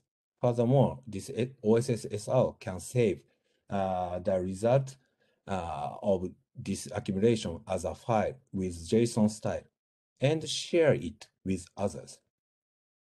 And this system can calculate the ranking of articles by the access volume. A user can understand the top one is most accessed. This means that probably the top article is essential or the good article. Just now, this ranking is based on the access volume. In near future, we will expand the access ranking to the selection ranking. This means the ranking calculated by how many kata used the article, understanding the duration of sharing. So probably this could be in a way of the validation for each article. And on this system, we can monitor the status of each article. Almost articles were website links. However, about 40% of the website links were already gone in 5 years. This depends on the environment around the publishers. Even if the article is so good contents, when publisher cannot maintain the website, the link could be gone. So OSS SR should archive the context of each website to reuse by others later. And we hope strongly that many kinds of the users utilize OSS SR and share their knowledge more and more. However, we were wondered how to protect their authorization or licenses. As a solution against this issue, there is a scheme of Creative Commons license. You can refer this scheme or idea. Creative Commons licenses give everyone, from individual creators to large institutions, a standardized way to grant the public permission to use their creative work under copyright law. From the user's perspective, the presence of Creative Commons license on a copyrighted work answers the question, what can I do with this work? Furthermore, by adding these options, and the licenses are protected strictly and adequately. By the combination of those options and any kinds of the license style can be expressed. These are the example of patterns of the Creative Commons license. And then we also referred the scheme of the Creative Commons licenses. And from now, I will introduce some advanced technology which can solve issues in utilizing OSS SR. Probably those technology can help your research relating to the OSS SR. As mentioned before, over 6,000 articles are stored in the database of OSS SR, our OSS SR now. The volume is so large. We have no time to read all articles, and we can use only our mother language. Then there are issues about how to understand all articles, how to know the gist of the articles, and how to refer the articles published all over the world. And then the advanced technology as solution is a natural language processing that is called NLP. This NLP enables computers to understand the text and spoken words in much the same way human beings can. Human can't. And by using this NLP, computer programs can translate text from one language to another language and summarize a large volume of text rapidly. And this technology is now implemented in the Google Translate and other services, and it is more stable than before. Not only for the OSSSR, but also for your own research, probably NLP is a powerful technology, and now it is used in these cases, and such as spam detection, machine translation, as mentioned in the previous slides, and the virtual agents and chatbot, and so on. By using this technology, OSSSR can detect keywords or generate abstract of each article easily and automatically. And furthermore, now by NLP, the processing become faster and faster, and real-time translation technology, that is called RTT, is implemented in our society already. So it's very powerful technology to translate from one language to other languages. And then by using those technologies, it was easy to register a website link into the OSSSR right now. So users can put just a URL and go the next. And this system retrieve the title from the website and summarize some kind of the context of the website. And refer the publisher's name, and this is my name. And the system can retrieve the keywords or generate the keywords from the context of this website. And then we follow the Creative Commons licenses, and we ask, this system asks that this license is protected or not. And then just select the next and the next and the next. And the website can be uploaded or shared in the OSSR. It's very easy way. It becomes the easy way by using those technologies. And as you understand, NLP is useful. However, it can deal with only the text data. However, the images has no text data. Against this issue, there is a technology of the semantic image segmentation. This can put the label information on each pixel of an image with a corresponding class of what is being represented. If this picture is uploaded, a computer detects the person and bicycle were in this picture. And this technology is used in the automobiles, auto-driving system by the automobiles right now. And this technology can generate some keywords relating to the uploaded picture like this. If someone uploaded this picture, And this technology detects the, oh, this is the landslide and this is the paddy field, so that this picture has the metadata as landslide and paddy field as the keywords. And from this picture, and the human and the road damage is the keywords, and the building, collapsed housing, and human, and so on. And no matter how much technology develops, all of them are not always perfect. Then the solution is the framework of the human in the loop. In social science, this is very common framework, I think. However, in computer science, this was a new framework recently. Once some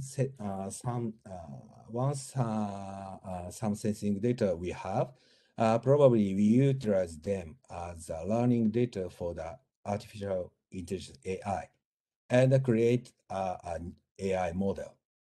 Then the AI will solve a kind of the problem. However, AI is not perfect. Then the human should validate the result. And if the accuracy was not so good, human will support the data processing. And AI model could be improved. Like this, there is a feedback loop, and it is called as the human in the loop.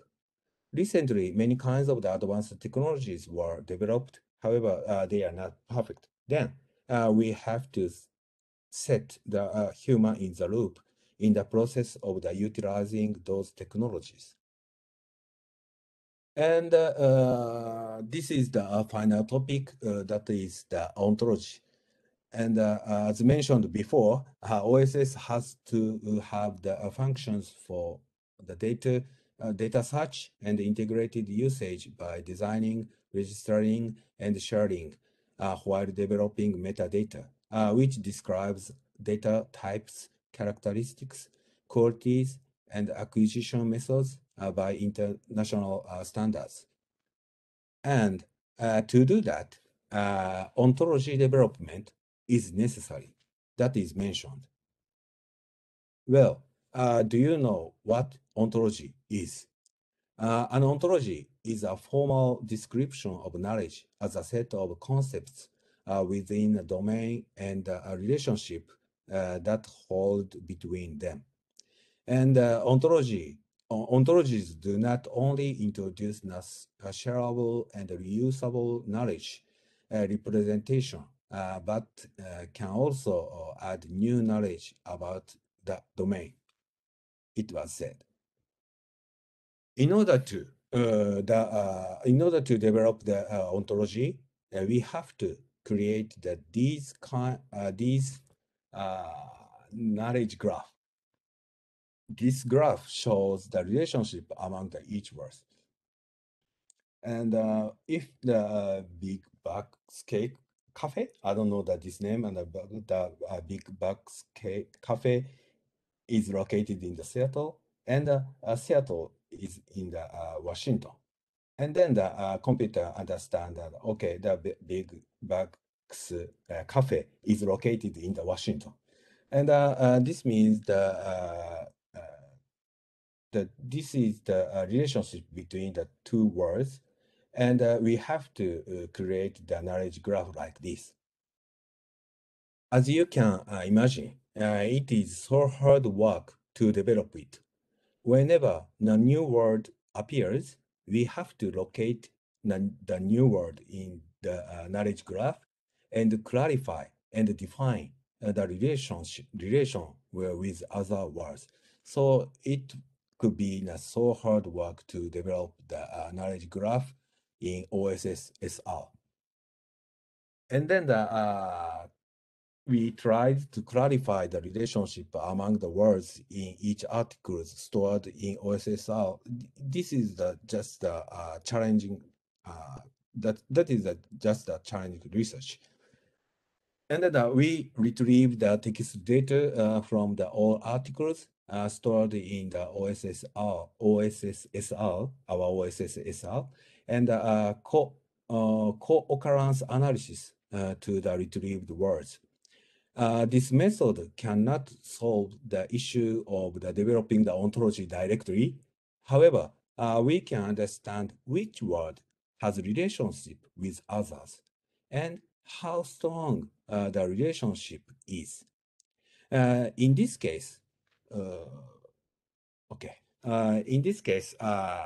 there is a strong relationship among the shelter and management and manuals. And the other strong relationship among the hazard map and landslide and flood. So we have to treat those words in one action. And then especially with the articles retrieved with the keyword of earthquake and evacuation. The new graph was found that the relationship relationship among the school and response, education, and disaster and information or design. So this means that many articles stored in the OSSSR right now describe some kind of the education about the disaster response in the school. Through this analysis, we can understand the trend of articles, and we should follow the trends and develop an ontology, starting from those words that has a strong relationship with other words. And then those are the topics related information science and information technologies provided by me.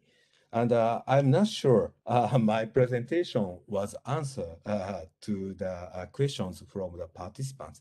Anyway, this is my introduction of the information technologies and so on. And thank you very much for your attention.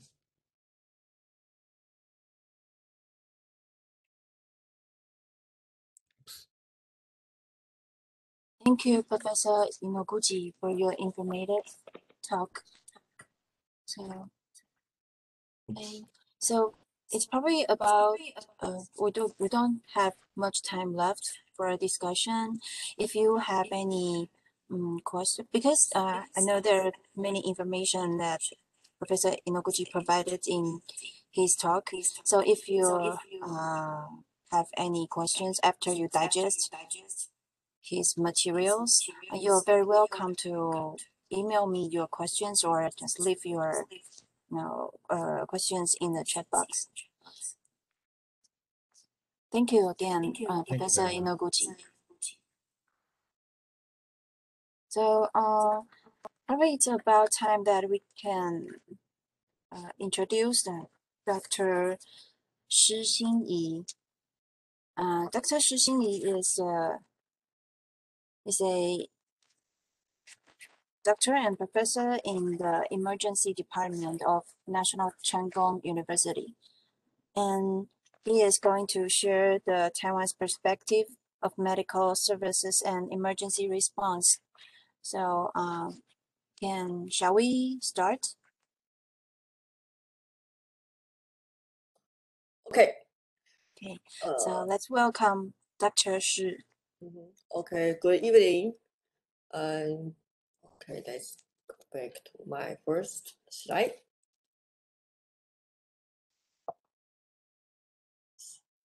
Good evening, everyone. My lecture is going to introduce some of my previous experience in the medical services and the emergency response. How we to use the interdiscipline and the transdiscipline and the knowledge to set up some of the response and the policy strategy to in the emergency medicine and also in some of the emergency response during the disaster and the research. I think most of you have already know there is increasing trend for the disaster. This is the slide come from the UNHCR. You try to illustrate how important and impact the disaster impact, especially in the perspective of health. And we know there are so many people were killed or affected, and also a lot of money lost during the disaster. And year after year, the trend is increasing because of the climate change. And so that's why all of the information or knowledge need to come together to conquer the difficulty in the disaster and climate change. And so we can give you some of the information regarding how the impact of the disaster, especially in the health part. The first important thing is the disaster usually will have the direct and the indirect health impacts. The direct impacts that comes very straightforward, means some people they got lost over their life, and also their living environment and probably has some problem. That's the direct impacts. And you probably cannot drink clean water, and cannot eat clean food, a lot of things. And certain kinds of the impacts is indirect, which means it's not the to kill you or affects on you in the first time, but it may be continue for a certain time, such as it probably has the long-term effects on physical and mental and survival. It's changed everything in your life. So you there will be the long-term effects. At the same time, there are some collateral damage, which is very important because such as the food security in one area is agriculture previously, but now after the flood, there will be no crops. So we will cause some of the issue in food insecurity. And for a lot of people, there are some financial and economic insecurity also has impacts on their health because they have enough of money to go to the hospitals or to seek medical services. And of course, the infrastructure, including the health and also some basic infrastructure such as road, railroad, railway, and a lot of things change, and there will has the impact on health because the people was unable to go to the hospital or the health center. And also there are some people because there are some issues such as health disparity because those people probably has a low income, low educational level, and a high rate of unemployment. They were unable to seek medical care, and also will be a barrier to primary health care center or primary health care. Those kind of things are some very important issue for the healthcare. And when we talk about some of the issue regarding the disaster and some of the resilience, also some topic regarding the harder risk or public health, we can see a lot of words that come together as a common word, such as the health or like the resilience, the system, and also risks. Those kind of things are very important issue. And there's also why we need to meet together, try to set up a lot of database or to use the knowledge, because those kind of things, the most important things is to save lives. So This is I think it's a very good example for us try to know how this kind of research or this kind of output are so important, because if we just work in our site in our field, this is just unidisciplinary, but sometimes we work together, we are increasing the depth and the breadth of the knowledge, and it becomes the multidisciplinary or interdisciplinary. And also we can work closely together and try to share and also try to consolidate and reconstruct our knowledge to integrate, to do some cooperation and coordination, then will be totally different. So will be like the transdisciplinary. So this is a very important concept for the disaster risk reduction. And this is also very important for public health. The WHO has defined the public health is as the art and the science of preventing disease, prolonging life, and promoting health through organized efforts of society. I think this is also the same when we do the disaster risk reduction research, and also do today's lecture for the synthesis. Those kind of things is try to do a lot of things together.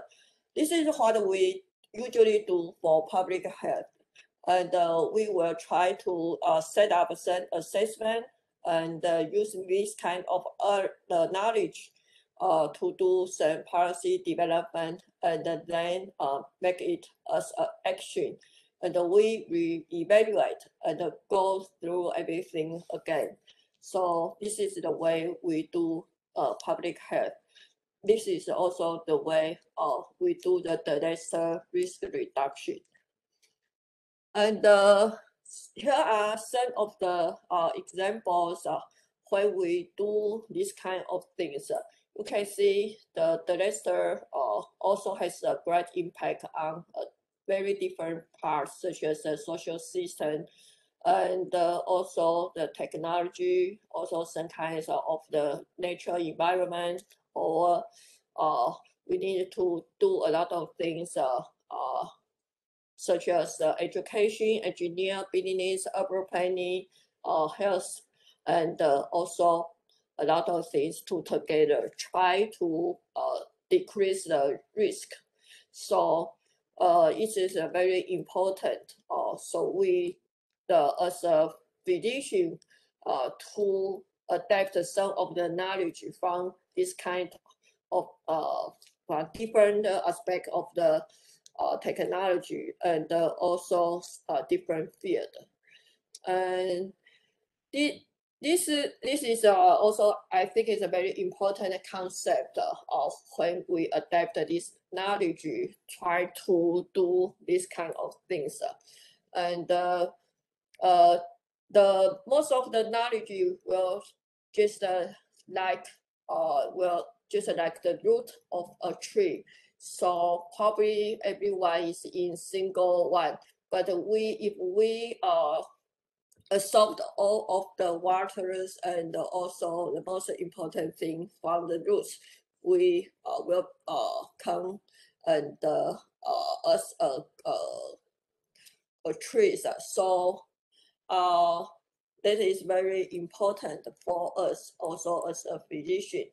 Now I want to show you some of the information how healthcare adapt some of the knowledge and also the idea from different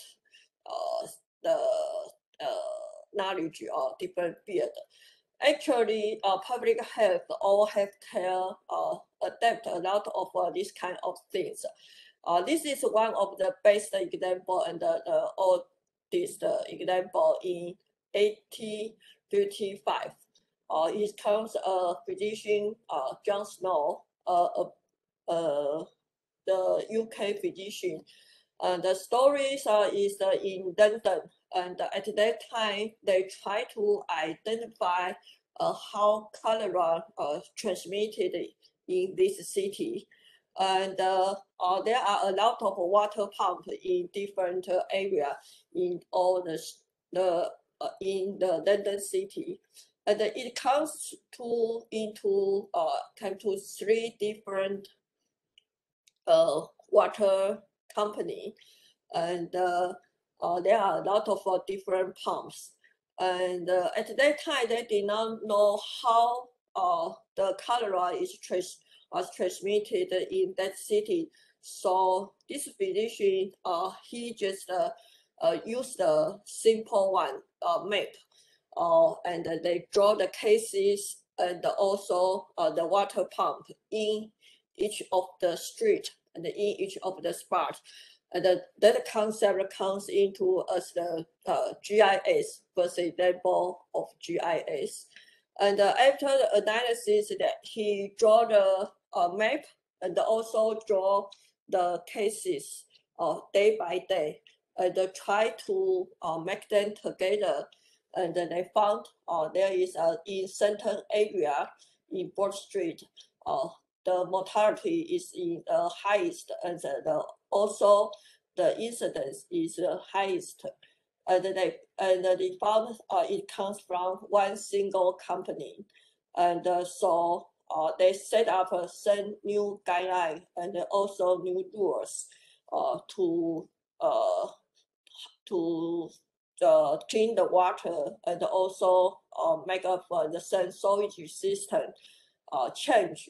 So the cholera, the outbreak stopped in London.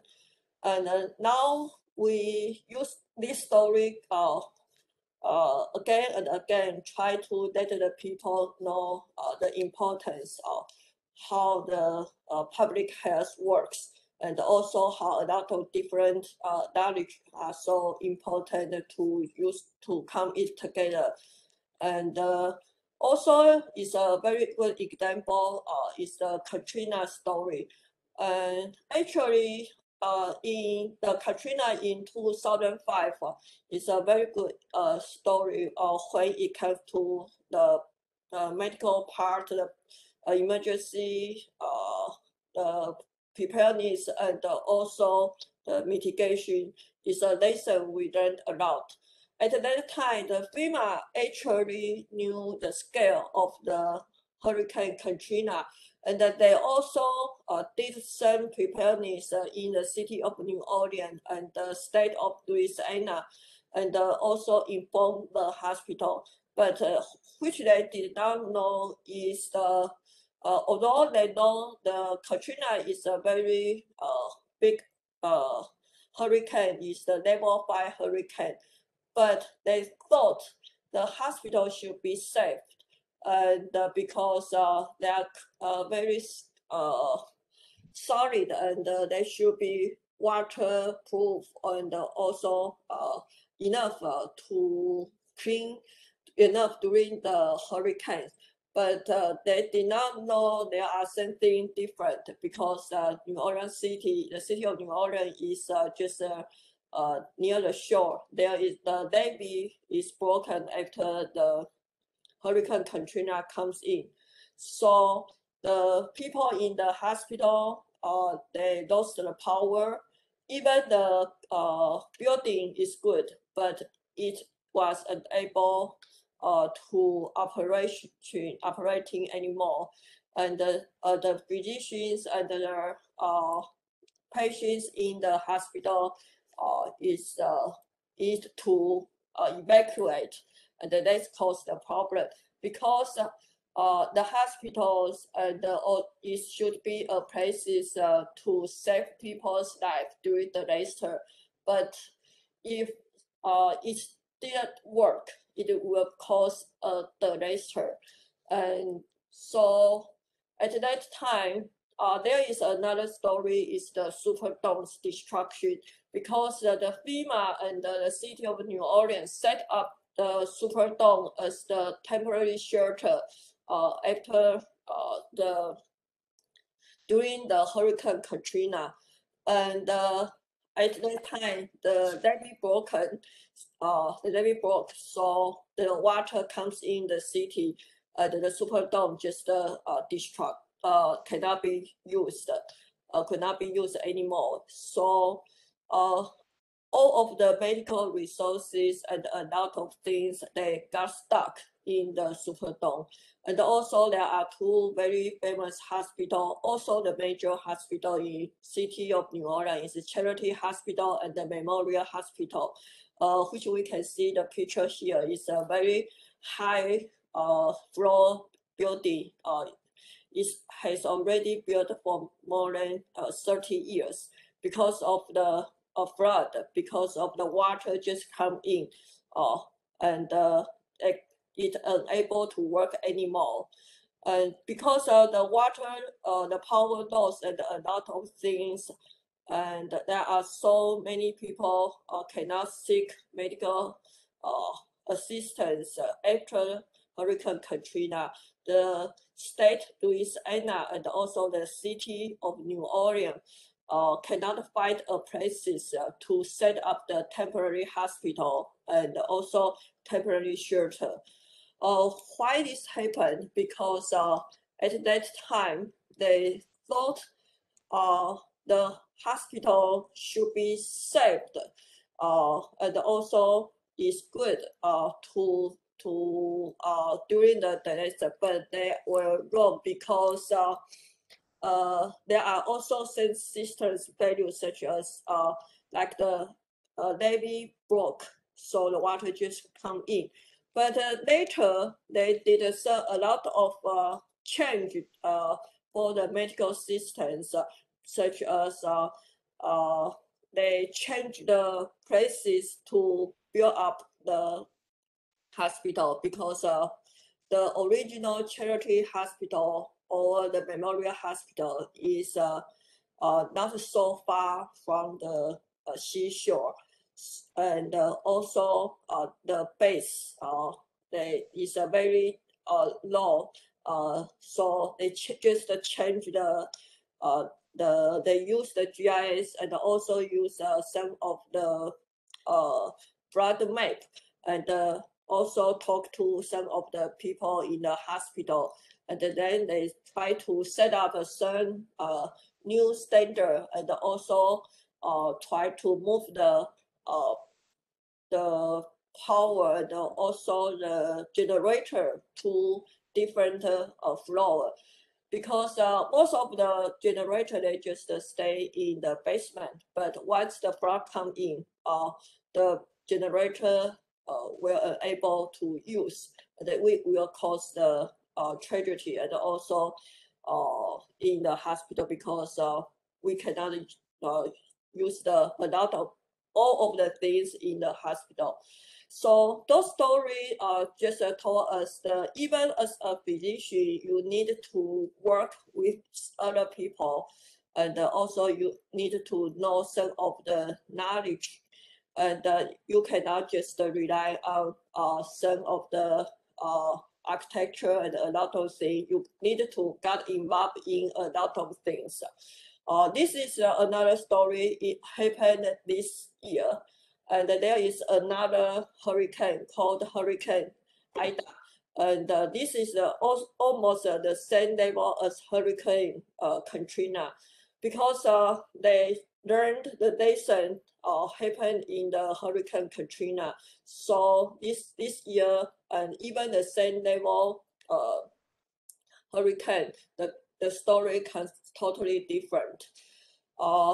Still, there are no more than 1 million people in Louisiana lost power, but two major hospitals, such as the University Medical Center New Orleans and the VA hospital, they still work during the Hurricane Ida, and also they received patients and work properly. And the other thing is the convention center, because previously we knew the Superdome is unable to use because they choose the wrong places to build up the building, but now they choose the new places. It is relative safe. So they use the convention center and change that as a medical shelter, and also keep the hospital work during Hurricane Ida. And I think a lot of people know the COVID-19 is a very important things this year and the next year. And what we do the public health, we do the preparedness and the response. Usually we comes to send different things, such as we need to build up the community resilience. Usually we see the herd immunity, also like the vaccination, and also let the public know we need to prepare ourselves. This is very important. That is, we build the community resilience. And also we need a lot of things such as information, and we call it public health surveillance. We collect a lot of data and analyze it, and also let them come into policy or strategy.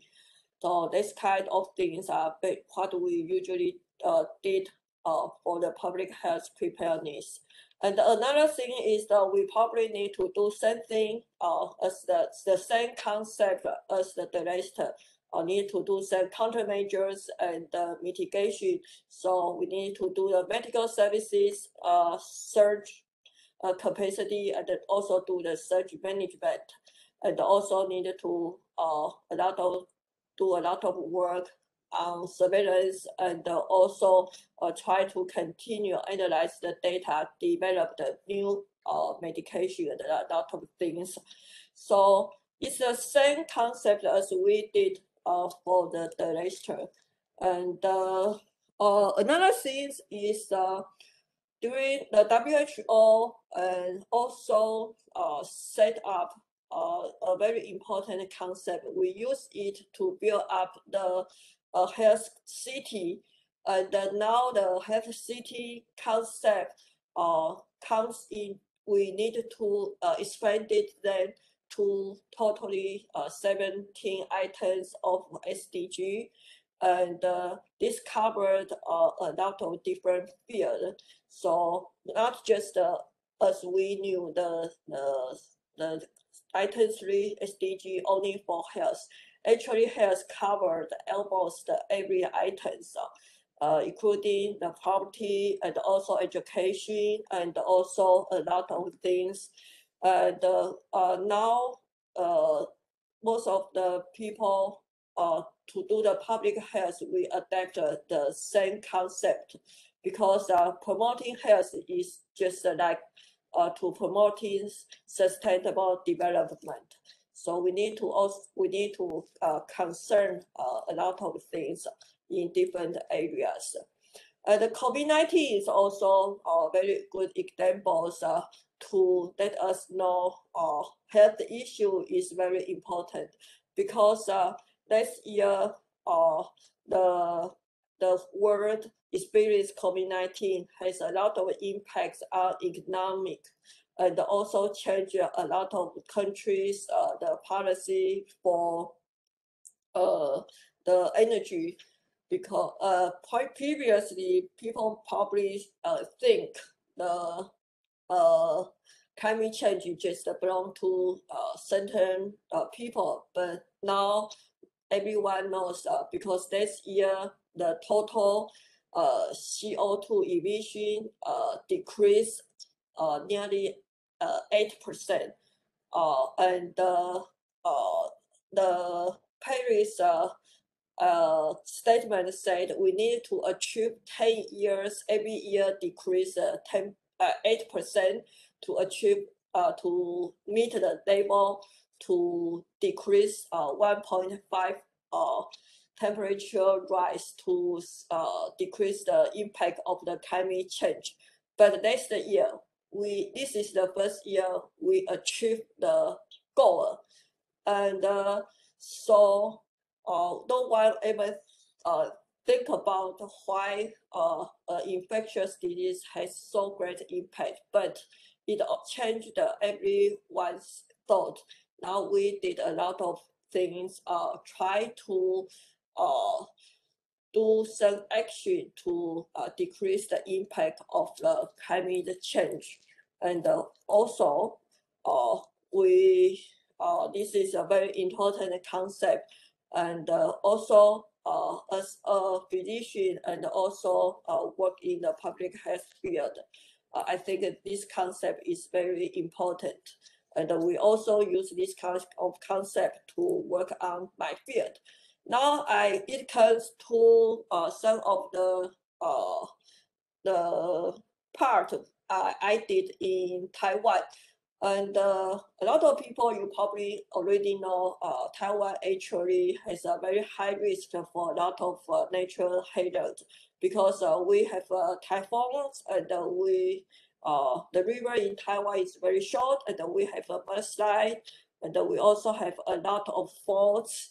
And according to the World Bank, the report about 3/3 of the Taiwan and the population exposed to 3 or more hazards. And another thing is we also face the climate change and the aging. And people in Taiwan is getting older. And like Japan, Taiwan also assessed as a high risk of natural disaster. This is the report for the natural hazard risk in 2012. In this report, highlight Taiwan and Japan are two countries in extremely high levels of natural disaster. So in Taiwan, we need to do a lot of things to prevent it, and also to lot of efforts to decrease the risk. And this is what I actually did in the past few years, try to as a facilitator and also try to work with some of people to do the disaster preparedness. We usually will separate them into several labels, such as individuals, and most of the time, physicians or healthcare professionals usually just work in the hospital, so they usually care the vulnerable group. So probably just set up the same shelter plan, and also like the medical services. We will did the education, the centers, and this kind of things to try to set up the medical teams. But actually, we can did more because it will up to the level to the national or institutional, so we can did some research and collect some of the data from such as national health insurance and also a lot of big data, and also get involved in the policy or try to set up some of the guidelines, and also to get involved into some information system and providing some of the idea to the social media, or also that the people knew what really important for the healthcare system. And also there is one thing important is like the urban planning or the land use plan. Previously, it never discussed the issues of healthcare system. And I work with some of the professors that got involved in the land use plan in Taiwan, and they now know the importance. So like the healthcare facility need to save the same places safe, far away from the force and far away from the landslide, those kind of things, and also far away from the seashore. So these kind of things are very important because if I do not know any knowledge about this, it's very difficult to know this is very important for healthcare, and also let them know the importance of healthcare.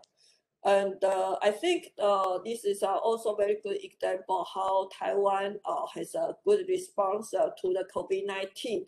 And will cover a lot of information such as the pandemic, the information, and also the border policy, and also a lot of things for the medical resources stockpile, and needed to do a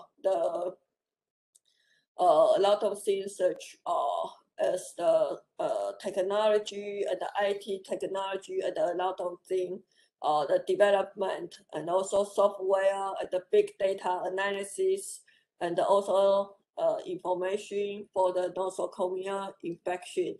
And now a lot of people, hospital use the AI system to do some prediction and analysis and the early warning system. So I think this is some of the example we use the same knowledge from different fields and try to use it.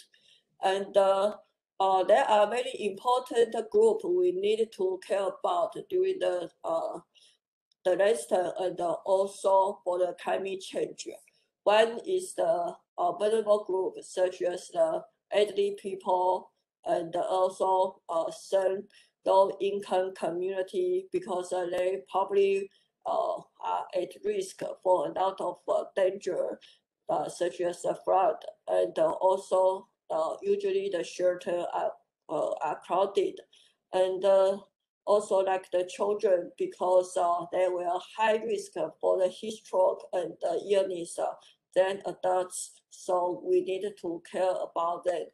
And this is very important for us, because as for the climate change, and there are some issues regarding heat and cold weather, and also extremity weather, such as the raining and the flood. So as a healthcare professional, we need to work up with other field of people. And also, here are some of my current research regarding the interdisciplinary research as a facilitator. And this one is we use some of the latest risk mapping technology, and try to identify some of the danger area, and also actually work as other professors from the urban planning, and to analyze the risk, and also analyze some of the HALA, and also the vulnerability group, and also vulnerable places, and try to give some of the education or knowledge to people who live in the vulnerable community. It's not just a survey, and after that we also did some of the education for those elderly people in the vulnerable rural community. And the other example I worked previously is setup of the medical information system, and I work some of the people and try to set up a smartphone-based RFID-based triage system. And this system can also use in the ambulance, and we try to set up them together as a network, so the hospital will know the patient's condition, and also the command center can know every detail condition of the hospital, and also know how we send people out.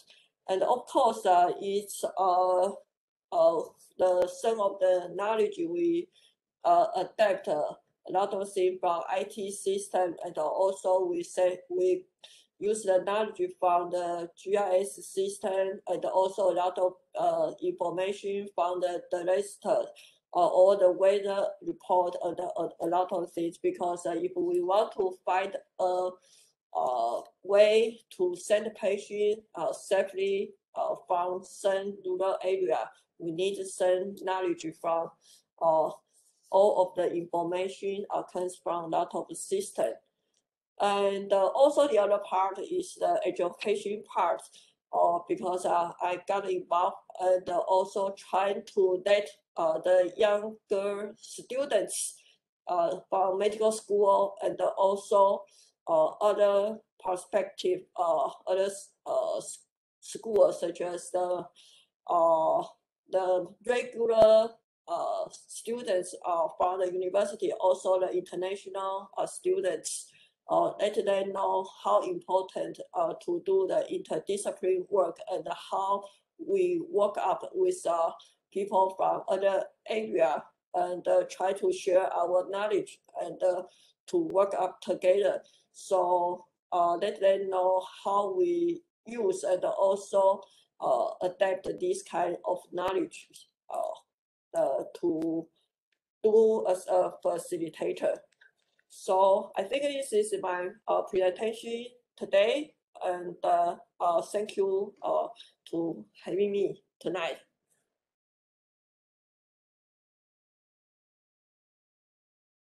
Thank you, Dr. Shi, for sharing the world's experience and Taiwan's experience. So since the time is kind of over our what we said, so probably we should end soon. Is there anyone wants to have a pop out comments or something? I would like to have a quick comment about Dr. Shi's sharing. Actually, in recent years, I also have some collaboration with her.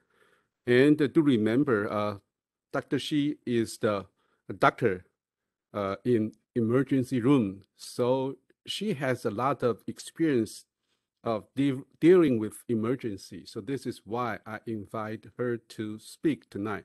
And she also devoted a lot of her time to combine emergency response, especially from disaster field, into medical emergency. So she is the field medical doctor in Taiwan, considered about both field. And even my office in recent year, we had also had a lot of collaboration with the medical field, like with the CDC for the dengue fever or the COVID-19. And for the recent job, my colleague is doing is to produce another information system for OCA. So in the future, when any patient in the ambulance, we will have his or her medical data, and all the way before he entered the hospital, especially for the ER room.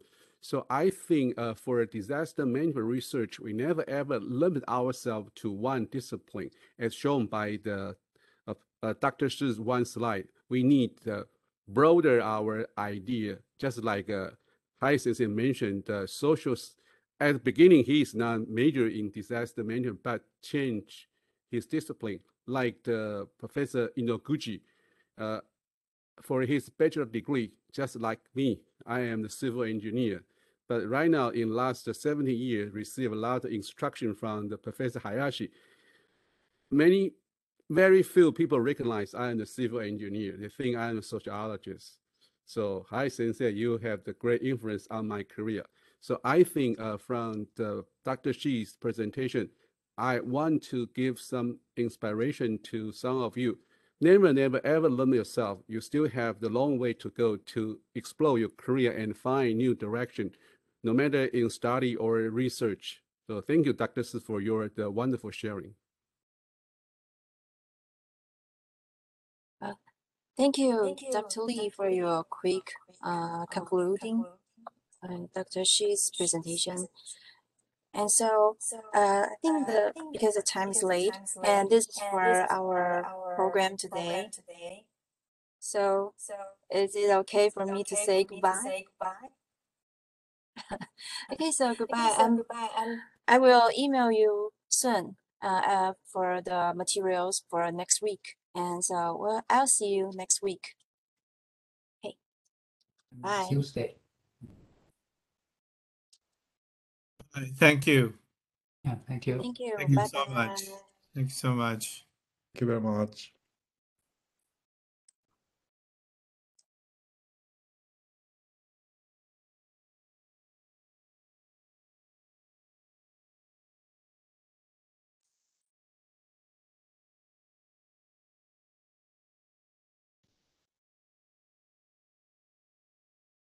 敏轩，谢谢啦，辛苦了，我会有点困难。是有点顿顿的。好，老师谢谢。那老师星期二也是会上线对吗？下礼拜应该会。对，哎呦，Jeffrey，谢谢 Jeffrey，OK，今天我们的会议大师还算顺利。对，但有点超时，不好意思。还好啦，还好。对，我们超时不多，一点点而已，还好。哦，这个课程安排的还挺丰富的，很满，时间很满。对，对，怕大家太累。OK，好，谢谢老师，就这样，谢谢大家，下周见。 OK，好，老师拜拜。拜拜。下哦 ，Jeffrey，等一下，我要再扣字哦。